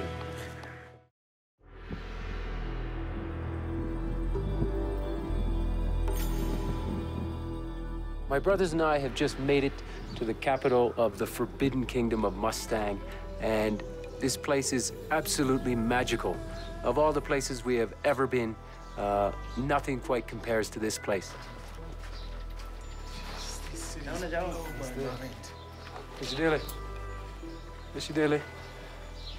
These are nice short. This is the most peaceful city I've ever seen in my life. Well, because there's no TVs, radios, cars, trucks, nothing. No traffic, that's a biggie.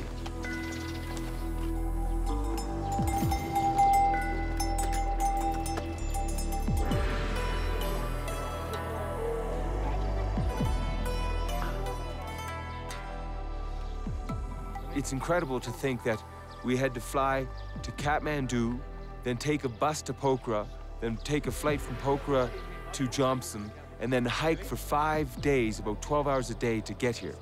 Thing is, we're gonna have to hike out as well. Now that we're here at the Forbidden Kingdom, it's not like we can just hop in a plane. We have to hike out as well. It really does feel like a hidden kingdom that is off limits to the rest of the world. It is so isolated and protected, it seems. You know, it really does seem like the last bastion for the Tibetan culture. Where do you see horses carrying bricks? Mud bricks. To build a wall. Namaste. Namaste. Namaste.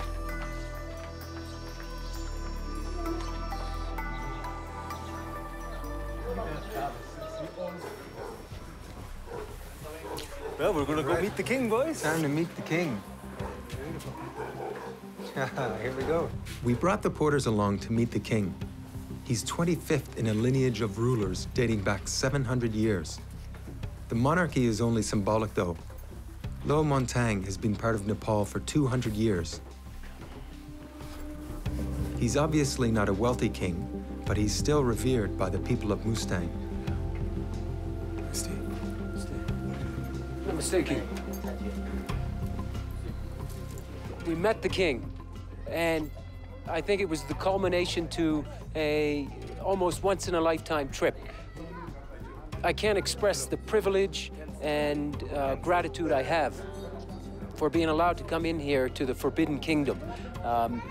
In a modern world we live in now, places like this are so rare and delicate and special. This is a beautiful place. What does he think of foreigners coming into this area? The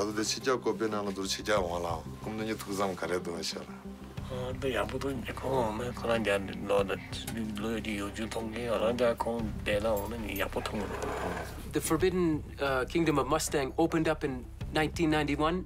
Has he seen many changes since then?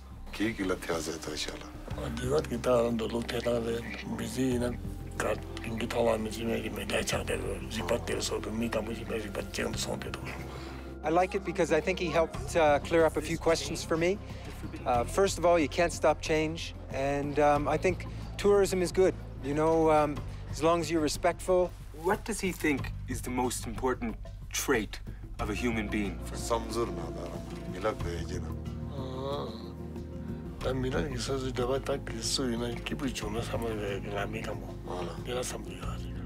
So, yes, this is a good answer. Yeah. The locals that were with us that met him as well were so nervous. They never met him and they were scared. And it was the first time ever the king let people into his palace like that. And it was such an honor, such a gentle, kind soul, an amazing man to let us in there. And it just, that's the trip. We came here to come to a forbidden kingdom. And not only did we get into the forbidden kingdom, we met the king. We met the top, the head honcho. It's unbelievable. Finally met the king today. Now all we gotta do is walk out of here. I can't wait for the next trip.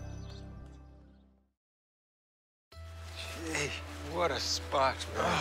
The boys and I are here in northern Newfoundland. This is a special trip for the Egar brothers. All three of us were born on this island. And we're gonna paddle our way up the coastline to a little island called Harpoon. This is way off the beaten track. It's perfect Egar brother territory. The mode of transport here in Newfoundland is sea kayak. We're going to be going out into the Atlantic Ocean. It's dangerous, it's going to be tough, but I think it's going to be very rewarding.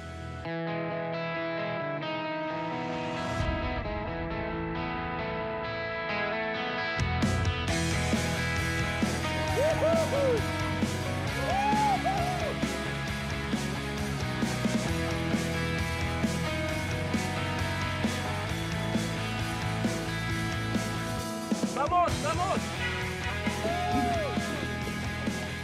I've never seen anything this beautiful. This is crazy.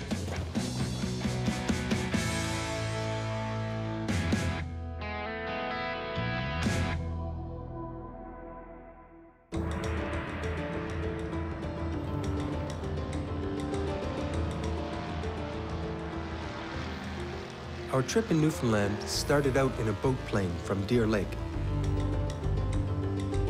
We chose to come to the north, the Great Northern Peninsula. It's a big empty place. It's off the beaten track. And it's a pretty sparse and pretty unpopulated peninsula up here in the far north. Wow, this is beautiful. Beautiful. You couldn't get a better day. Not a better day. Incredible, man. Incredible. You know, it was so exciting. I'd never been on a float plane, and oh, it was just incredible, spectacular. Our first day here in Newfoundland, we're flying around icebergs. We're seeing icebergs from the air. We're seeing whales from the air. And for the rest of the trip, we're going to be spending in kayaks. We're going to see them from the sea. We're going to make our way up along Iceberg Alley up to Harpoon and try and see ourselves some icebergs and whales. That's the main focus of the trip. This trip here is icebergs and whales. And what we plan on doing is not just looking at the icebergs from a distance, but we want to get right up to those icebergs. We want to climb on them. We want to chip off little burger bits to put in our vodka. I mean, not many places in the world can you get in your kayak and kayak around to the icebergs. This journey, we're leaving from Deer Lake, and we're going to be flying up to St. Anthony. And from St. Anthony, we're going to start kayaking and stopping into a whole bunch of different little fishing villages and make our way to Harpoon Island.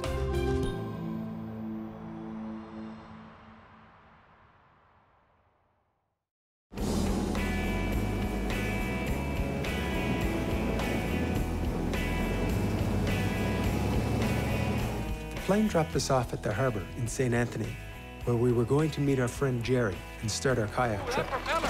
Now that was a hell of a trip. Holy whales, icebergs, moose. Nice plane. Oh, Jerry? How you doing, guys? Hey, fella. We met Jerry at the St. Anthony Lighthouse. He's about the same age as us, you know. We share similar interests and love nature, and he really has a love for the whales and Newfoundland, so I think he's going to be a fun person to hang out with for a little while. None of us really kayak. We might have kayaked 4, well, I've 3 or 4 I've kayaked times. once in my life. I've only kayaked about 3 or 4 times. Yeah, So you're going to get the crash course. we're very Good crash. yeah, literally. That's good. Place to start, I guess. Jerry, tonight we're camping? We're definitely camping, guys. We're going to hike to the top of this hill up here. We're setting camp up there. That'll be great. You'll get a Should be great sunset and sunrise, eh? Beautiful. Yeah, let's do it. Follow us, guys. Now, I'm just keeping my fingers crossed that this is the kind of weather we get the whole time. Oh. Well, I think last night we found the most beautiful camping spot in all of the east coast of Canada. Just right on the hills, overlooking ocean everywhere, icebergs, whales scooting by. Oh, this is nice. This moss is like a natural mattress. Put our tents there on the hill. It just absolutely spectacular. And we had it all to ourselves. Chucked up our tents and just enjoyed a magical sunset.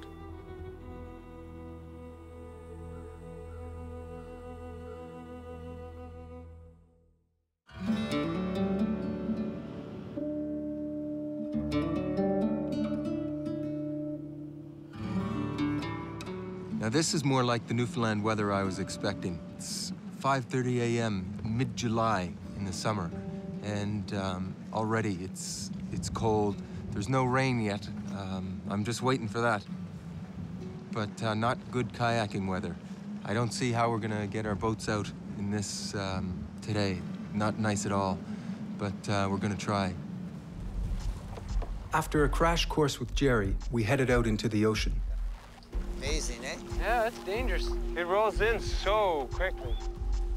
I'm comfortable to some degree in a single kayak, but I have never been in a double kayak. And we started off and there was quite a bit of fog, but it just kept getting thicker and thicker and thicker. At one point, you couldn't see where the land was at all. It moves quick. That fog is scary, man. It just felt like we were going into an abyss. Like we felt like we were at the end of the world. And we started to go into it. And before we knew it, you couldn't see more than 10 feet on either side of you. And I'd never been in anything like that in my life, especially in a kayak. And I was thinking to myself, oof, I don't want to be kayaking like that around Newfoundland for the rest of the time. I don't like the fog.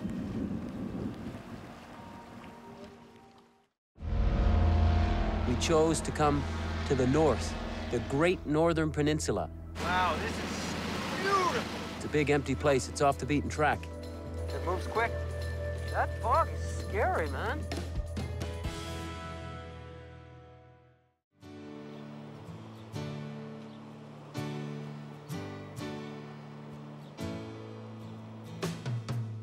After a few hours, the fog lifted and the weather completely changed.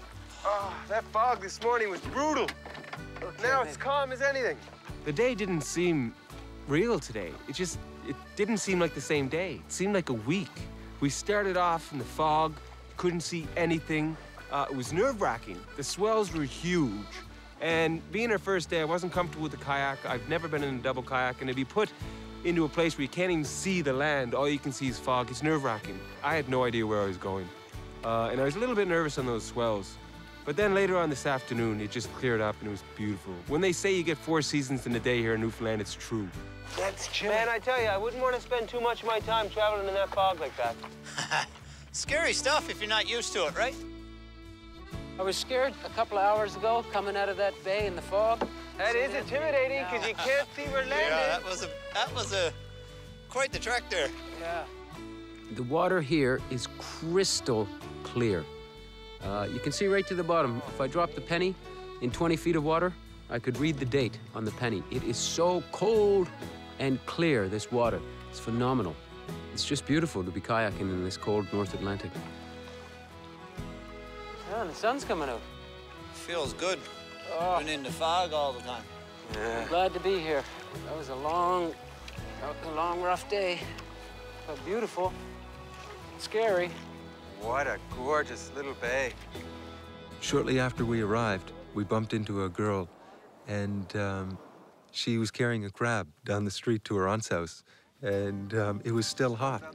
And In true Newfoundland tradition, she offered it to us as soon as she saw us. Yeah, it was coming from my aunt's house. She just cooked them for her. Oh, your aunt did? Yeah. Hi! Would she mind if we had a little taste?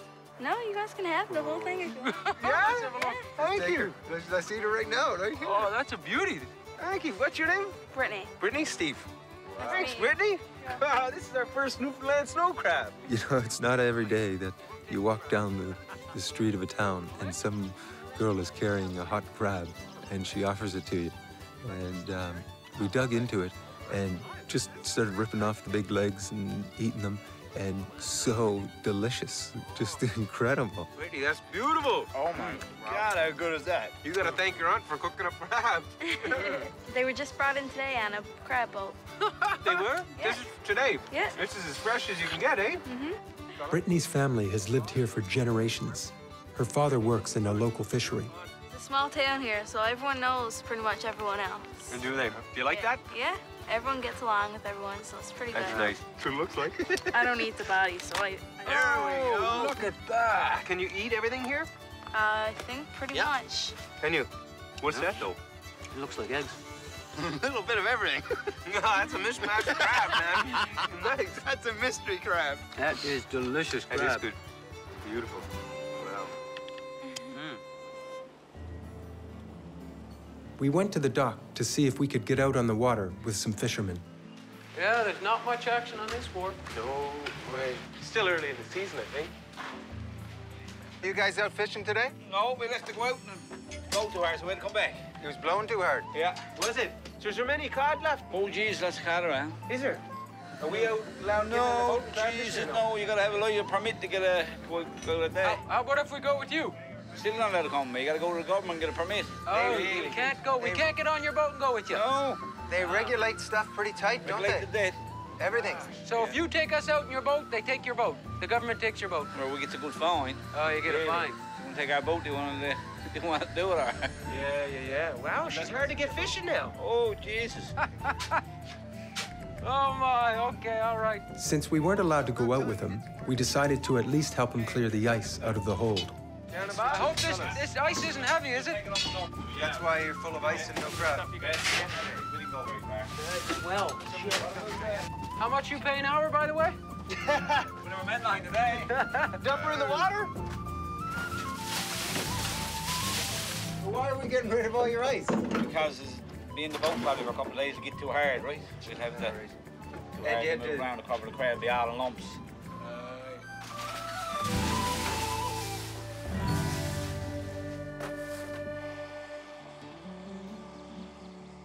You guys sore from paddling? Yeah, my legs are a bit sore. One of the best things about Newfoundland are the people. You get some great characters here in Newfoundland. We were just walking through town, and we saw these lighthouses and dories that were carved up, and they were for sale at the end of this guy's driveway. So we ducked into his house to have a yarn with this fella, and he was down in his shed making lighthouses and boats. And what a character, what a great guy he was. Hello. Yeah, maybe. Hello, sir. I'm not too tidy in here. Hello. Hey. We're looking for the guy who builds the lighthouses and the dories. Yeah, Is that you? that's me, I guess. Well, the reason I'm interested in it, because my great-grandfather, Bob Barton, his 4 sons worked on the first lighthouse, which was built down there. Down on, is that Carpoon Lighthouse? Yeah. And I was born on Carbono in 1931, so I'm not young anymore. It's sad to see this place go. This was one of the biggest fishing communities on the whole Northern Peninsula. Right? We had freezer plants, pack and plant. Milk factory used to put up 150, 200,000 pounds of smell. And that's gone? Oh yes, the roads come through. We had 3 churches here in this place. Really? And we got no church, and we had a school there. There is some fish left, but there's no doubt about it, it's scarce. It's scarce. Yeah. Then he invited us up into his living room, and apparently he's the one-man band, and he invited us in to check out some of his tunes. And there he was sitting in his the corner of his living room, and he had his organ there, and a couple guitars, and a squeeze box, harmonica. He had it all, and he's kind of like a local folk singer. I was born in the shadow of light on Cape Ball, overlooking the waters, the Straits of Belle Isle. sea breeze and blow, and a wave deep roll high. That's how I remember when I was a boy.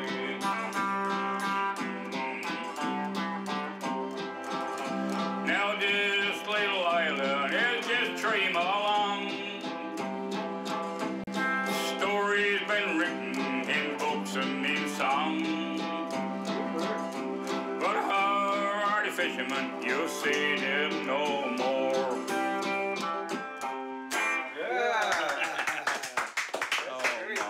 And his wife, Mabel, she came out, and then their daughter came out, and we were square dancing, and, you know, mid-afternoon, and they just have fun. You know, they're not shied away by strangers or foreigners or what have you. They enjoy life, and they like having a good time, and they invite you in. That's the thing. They're just open arms, these people, and that's really the thing I love so much. That's a good dance where you learned your dancing from. I'll hand her off to you.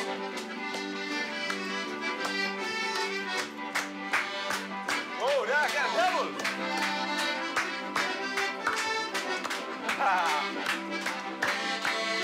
Over here.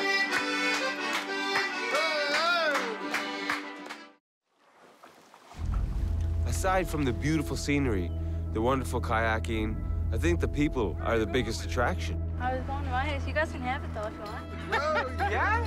You don't come to a place with nicer people. They're just so friendly.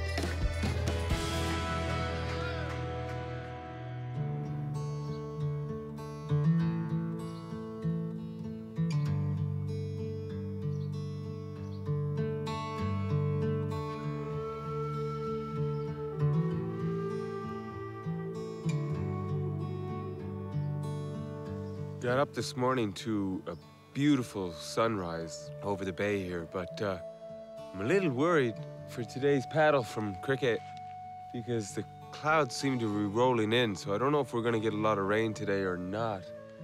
You never know here. It could be sunny 1 minute, rain in the next, or fog. It makes things interesting, keeps you on your toes, so I really don't know what to expect today. But I'll tell you, I look forward to getting out in the kayaks, getting away from these bloody mosquitoes. They're everywhere. They just chew you to bits. At least when you're out in the water, you're away from the mosquitoes. That's the only downfall. That's the only thing I complain about, would be the mosquitoes. Northern Newfoundland it's a spectacular place, but I think it's kind of subtle, especially the colors.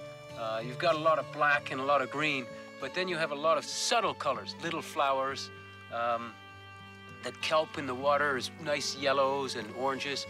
And even though everything is big, a big ocean and big land formations, there's a lot of subtle and gentle aspects to the landscape as well. The flowers, the moss, the seaweed and kelp, it all blends together to be just spectacular. Boys, are you ready? Yes. I'm ready. Oh, yeah. Off It we looks go. pretty calm right now. Right. Ah, nice here. All right. We'll follow you, lad. All right. Yeah, it looks calm now, Jer.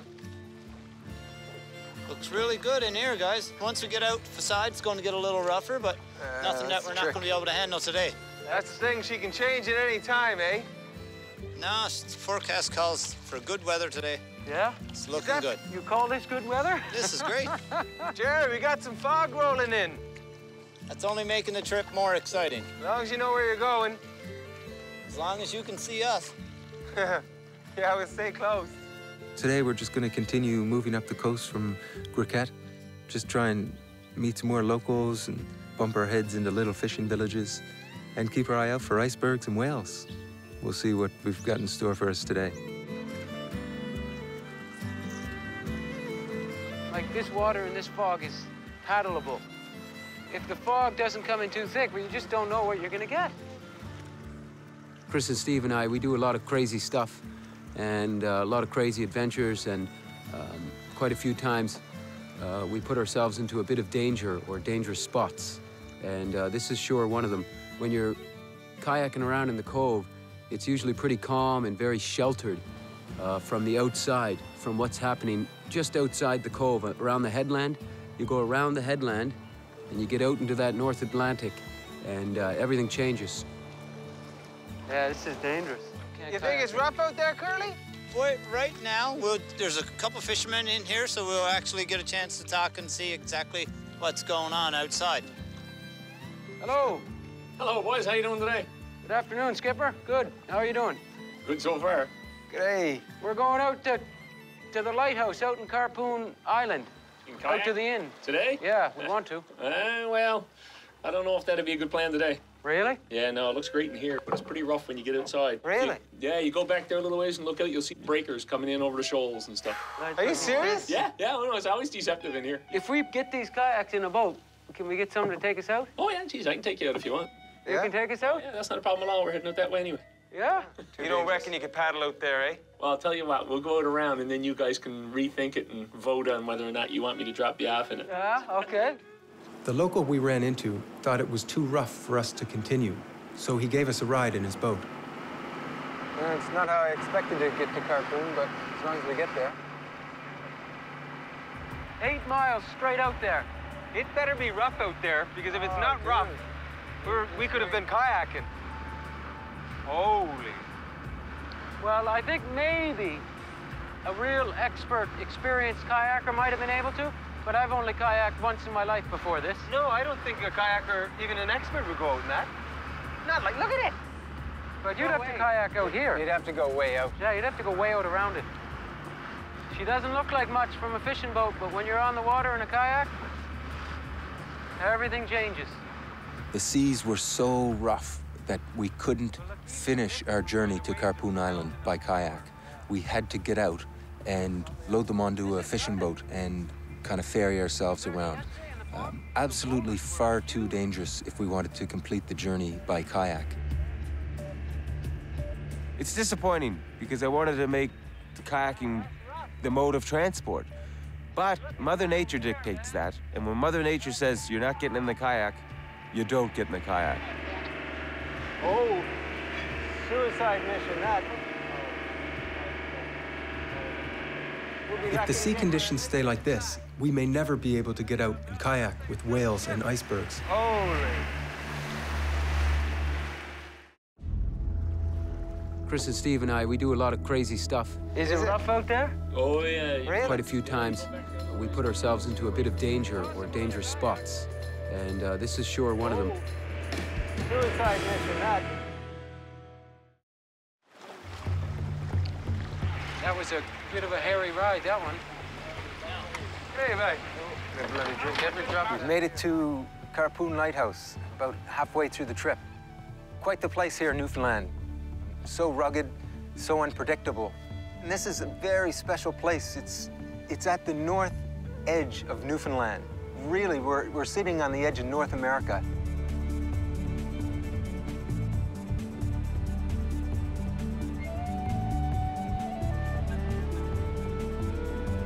That's it, eh? That's it, guys. That looks exactly like Bill's replica. Yeah, that's exactly the replica you went by. That was perfect. Yeah. We made it lighthouse to lighthouse. We've done it. Yeah, Looks but great, we didn't take a kayak here. Oh, that's all right. We made it lighthouse to lighthouse. We made it. Yeah, that's true. Actually, I didn't think we were in that boat. Holy man, this was for you. That is beautiful. Does anybody sleep in that lighthouse? No. No? They don't sleep in it? Maybe the Eager brothers can Yeah. have a night. I'd love to sleep in a lighthouse. Squids and Krusty and I, again, have gotten way off the beaten track here in Newfoundland.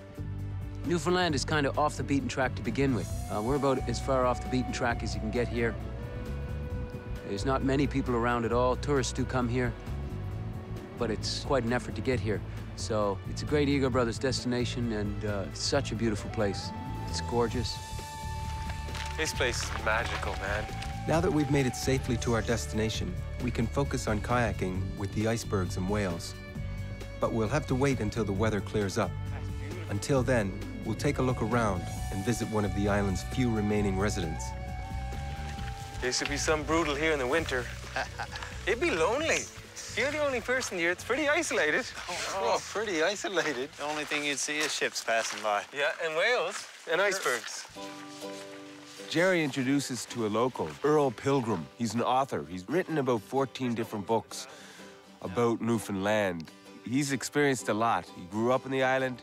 His father grew up on the island. His grandfather grew up on the island. And where he lived in Pigeon Cove, Lance's Pigeon, was a community. It had a cod liver oil station. It had a little Red Cross building. About 70 families lived there. And now it's just him, one single cottage. Jerry, it's not going to snow on us next, is it? Maybe on the way back. We may get a snow flurry before we hit Hurl's cabin. We saw a man in a rowboat just rowing around the little rocky outland. And wouldn't you know, it was Earl coming over to see us. He saw us when we were hiking down on the top of the hill. But one thing I love about Newfoundland is just talking with the locals, having a yarn and listening to their stories. Now, this is where she lived there. This is where Marguerite lived here. She lived right there, see? And he's telling us a story about Carpoon Island. And it used to be called the Isle of Demons.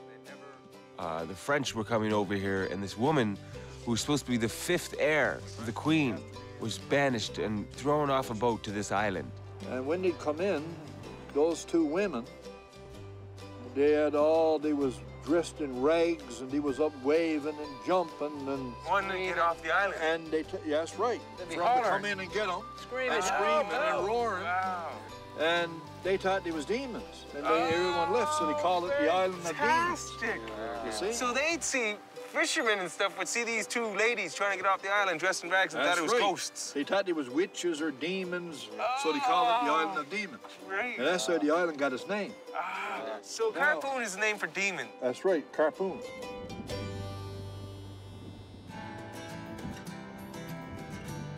We were coming back from Earl's cottage. We were walking up to the lighthouse. We were coming back to the little harbor. And this little fella, Marcus, was down there collecting ice and capelin. Capelin's a small fish. What are you doing? Capelin. Capelin. The boys and I ran down there, and I took off my pant legs and hopped in there, right in the water. It was freezing cold, but I didn't mind. I wasn't thinking about it at all, because when I was a kid living here growing up, Mom and Dad would take the boys and I and our sister down to the beach, and there'd be so many capelin, they just roll up onto the sandy beach in the tide, and we'd go down there as kids and scoop up buckets of these capelin, and they're great to fry up. Hey, that's it. Scoop, get her in here. Get her in here, boys. That's it? You just like that, you take the thing right. You just pull the head off it, and that's it? The lighthouse keepers helped us cook up the capelin. Squeeze the head, yeah, like here? Yeah, squeeze it. Yeah, squeeze it. Right, ready through. Right the back here? Yeah, and you pull it right in. There we go. Ooh, there we go, look at that.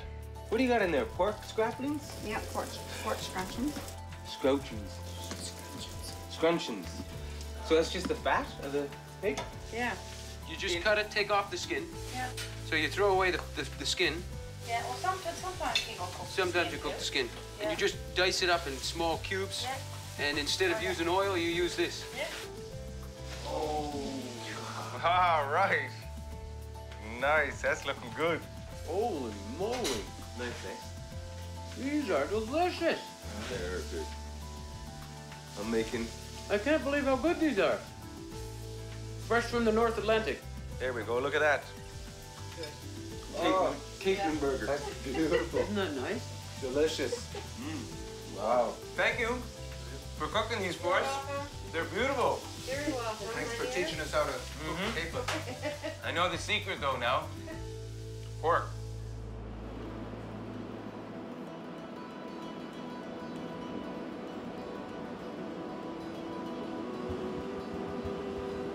Sleeping in the lighthouse. Yeah, it's pretty funky.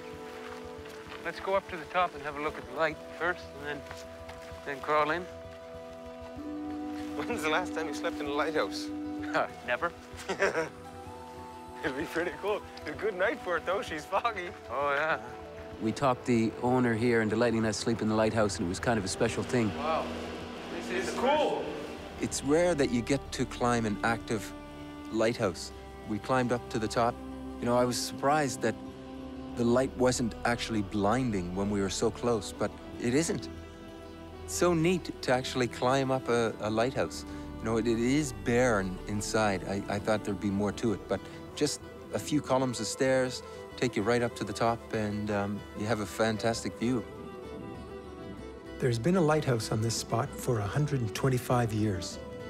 The one that's here now was built in 1961 to replace the original built in 1884. Wow, that's funky up there, man. I thought a lighthouse would be more interesting inside. So did I. It's a big hollow concrete tube. Better than a tent, though. Much better than a tent. Much warmer. I just want to say I slept in a lighthouse. Yeah, me too. Night, lads. You see a kayak? Oh, enjoy your sleep in the lighthouse. Hopefully the foghorn doesn't wail all night. Yeah. I'll see you in the morning.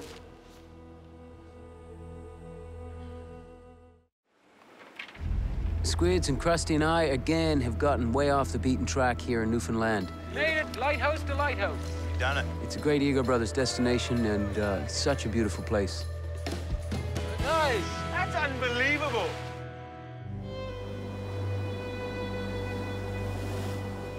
This morning when I got up, 5:30, this place was covered in fog.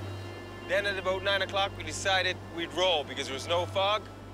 Just as we got suited and booted, this fog is rolling back in. So we're gonna try to get out there. Who knows? We might have to turn back, but we're gonna give it a whirl. But the fog is rolling in. It's Newfie style. Weather changes every 10 minutes. Let's go, boys. Once we get around the point, we're homeward bound after that. Are we? Okay. So the point's the real ticklish part. Point is the worst. So if she picks up really bad, we'll turn back, eh? For sure. Okay. The wave comes in, and we're off. All right, boys. These waves are the worst here that are bouncing off everywhere. That's right, yeah. Just throws you all out of whack. So choppy. It was too dangerous to try to get close to icebergs, and we couldn't see any whales, so we decided to take a trip to a nearby Viking settlement. I struggled in the kayaks with squids. It's funny, because when you have a two-man kayak, you're really counterbalancing each other. If one person moves one way, you've got to move the other, and it really was frustrating.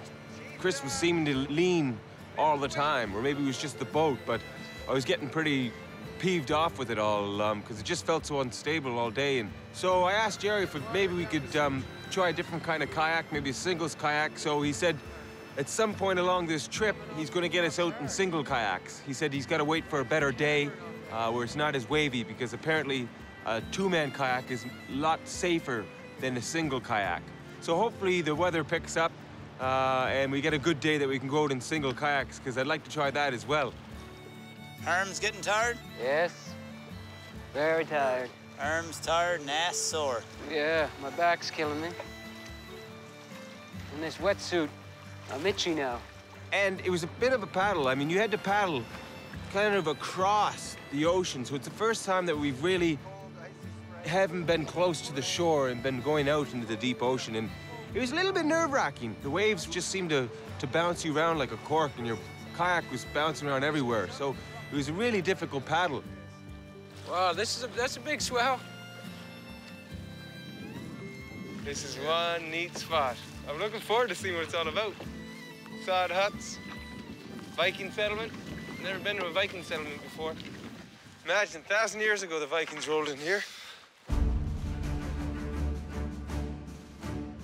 Once we got to Lance Meadows, the people there offered us to come in and change our clothes into something more Viking-like. And I got stuck, I think, with all the leftovers and hand-me-down clothes.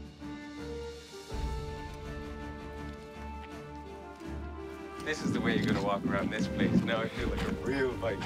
Yeah, this is good. This is better. Much better. Great. Jeff and I, our costumes weren't that bad, but Squids, he looked like a joker. He looked like a jester. He didn't look like a Viking at all. Golden Lion? Friend or foe? Friend. Good. You're a big fella, so I'm glad you said that. But we went in to see Redbeard, the blacksmith. You know, a hardy fella. I liked his style, a nice big beard and shaggy hair. That's a nice glass. He put me on the bellows, and Steve got a hand at making a couple nails. Check it, see what it's like. Gway, that is hot. Okay. How the hell do you pick that up? Holy, that's hot. Okay. Okay, get the hammer. Still bloody hot. Twist, twist, back, back, back, back. Come on, back. Twist, twist, twist. Come on, you're slow. Come on, hit strike. The iron wall's hot. Twist, twist. Back, right? Yeah. Okay, stop, stop. I haven't really done anything to it but bend it. He's done nothing. And I tried my hand at making a few nails, and I tell you, I was useless. To think they'd make thousands of nails for a Viking ship, it must have took the blacksmith so much time. It would have been so difficult. I guess you get better over time, but it took me about a half hour to do one nail, and the nail was horrible that I made. Absolutely horrible. See, this isn't a nail. You didn't know the whole time? I was really making a miniature golf club. Look at that nail. Oh, nice and warm. Then we went in and saw the ladies into the kitchen area, and they were making some bread, some flatbread, and we sat down with them around the fire. What's in the bread? Flour and wheat and rye and barley and oats and a little bit of split pea and some dried currants and some water. And if you got some eggs around, you throw that in. And if you've milked the cow, you use that too. Wow, that's hearty bread. They ate well. Oh, they did. The Vikings, did they have a rough life here, or did they have a good life in Newfoundland? Here would have been actually better than Greenland because the climate weather, they say it's anywhere from 2 to 4 degrees warmer. So you would have had longer growing seasons. You could have actually grown things over here that you couldn't grow in Greenland. We know they tried to grow barley over there, but the temperatures alone would be enough to stay over here. Was that one of the reasons they came over here? Because the weather here is a little warmer? They came over here solely to get things to take back to Greenland to make Greenland a livable place. I can't imagine them coming over here in boats from crossing the Atlantic. And you're in a little boat. Yeah. The boat is probably the size of this house. And you have 30 of you rowing the boat. That's enough talking. I'm starving. We just rode over here from Harpoon Island. Can we eat? I suppose you would like some bread. Yeah, now you're talking. Some beer too, please. Some beer too? Well, Fala. I taught you brought the beer. Beautiful.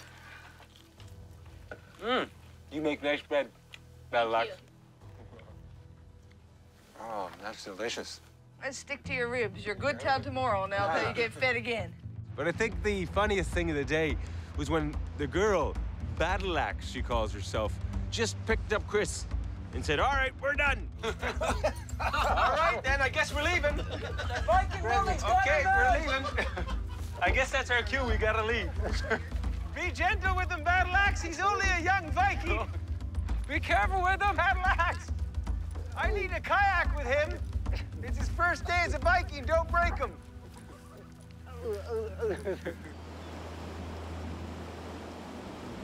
When we left the Viking settlement, the sea conditions were the worst we'd ever been in.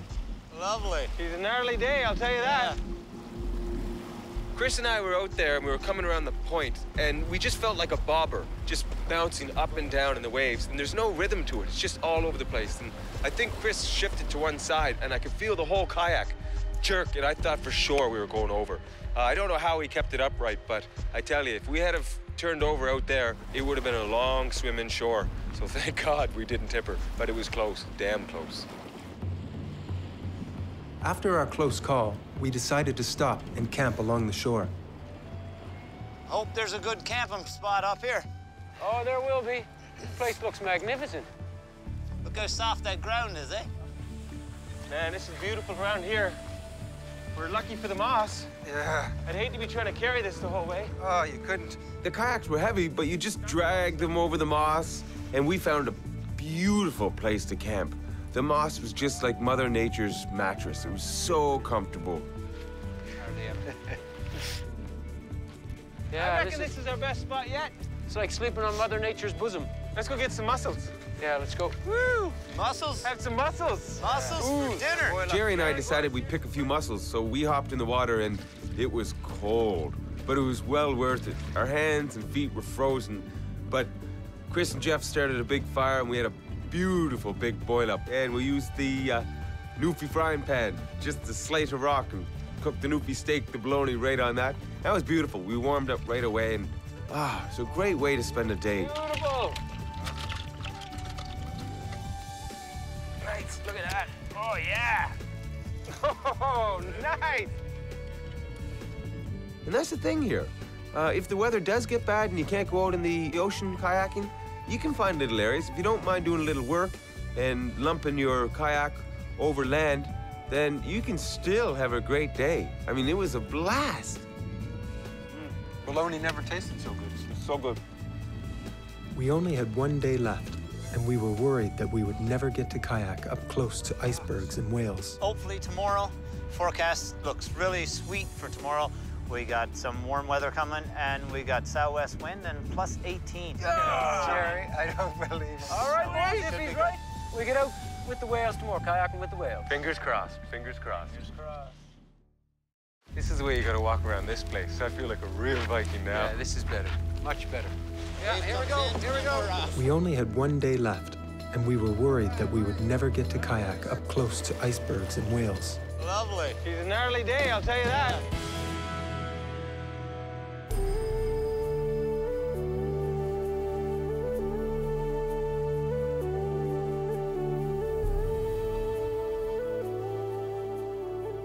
On our last day, we finally got a lucky break with the weather. We got some serious big icebergs out there today, and there's been whales swimming around those icebergs all day, so hopefully we can get out in the kayaks and see both the icebergs and the whales, and hopefully stay afloat, keep the boat upright, because if it's an Eskimo roll or anything else like that, we're in big trouble, and the water is freezing cold. But look at this day. You get better than that? I don't think so. That's Newfoundland for you, baby. What are the chances of climbing up on the big one out there? Not a chance. That thing roll over when we were there, piece breaking off the top, falling down into the water, smashed down onto your boat. How much does that weigh, that big iceberg? Wow. That's tons and tons and tons. You know, 9/10 of that is under. You're right. So that huge iceberg we see is 10% of the whole iceberg. Exactly. I'm excited about this, Jerry. Gonna be a great paddle, guys. It's about time. Jerry found us some different kayaks, so Steve and I got to try out singles.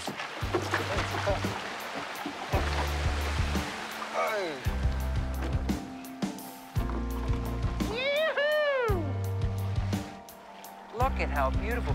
It's got to be one of the nicest things I've ever seen in my life. Yeah. The last 15 years that we've been traveling together, we've never seen icebergs. You know, we've seen them on movies, on TV, we've heard about them.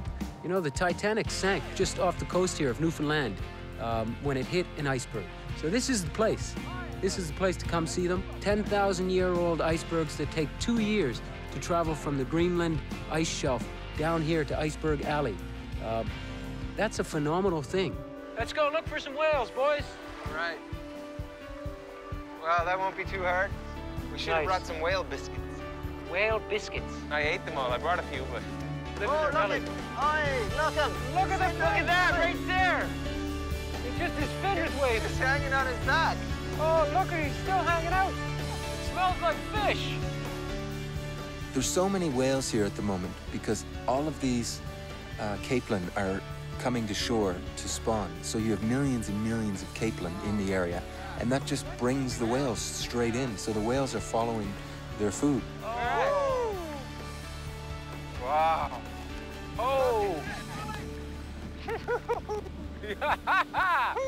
That's close, boys. You're close to a freaking whale. It's absolutely incredible. Never in my life have I seen so many humpbacks. Watching this happen in just completely disbelief. It just didn't seem real. I kept having to look at it and looking over at the boys saying, is this real? It doesn't seem real. It's just unbelievable. Oh. Look at the size of that. That is close. Holy, that's as close as I want to get.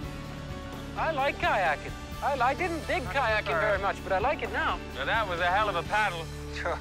Man, whales, icebergs. We decided to end the day with a campfire and vodka with bergie bits, little chunks of ice broken off the huge icebergs. That's a lot to it.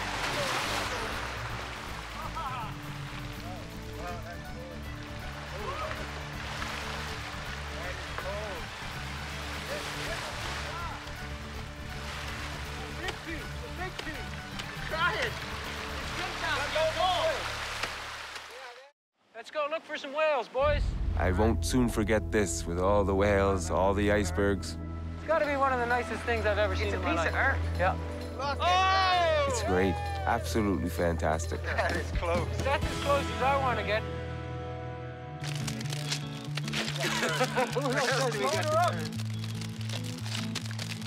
Well, the boys and I came to northern Newfoundland for nature, and boy, did we get it. The kayaking was challenging, but superb. Nice work, lads. I'm absolutely blown away by the beauty of Newfoundland. How a rock sitting in the Atlantic Ocean can be so beautiful, I just don't know. It just really takes my breath away. The thing about this trip that stands out the most for me is that this is the place that I was born in. I've traveled around the world with Squids and Krusty for the last 15 years. You know, we've been to 70 or 80 countries, we've met a lot of people, and we've done a lot of things. But Newfoundland and these Newfies, it stacks up to any place I've ever been. It's as exotic, as charismatic, as hospitable, and as beautiful as anywhere in the world. It was just great to be home.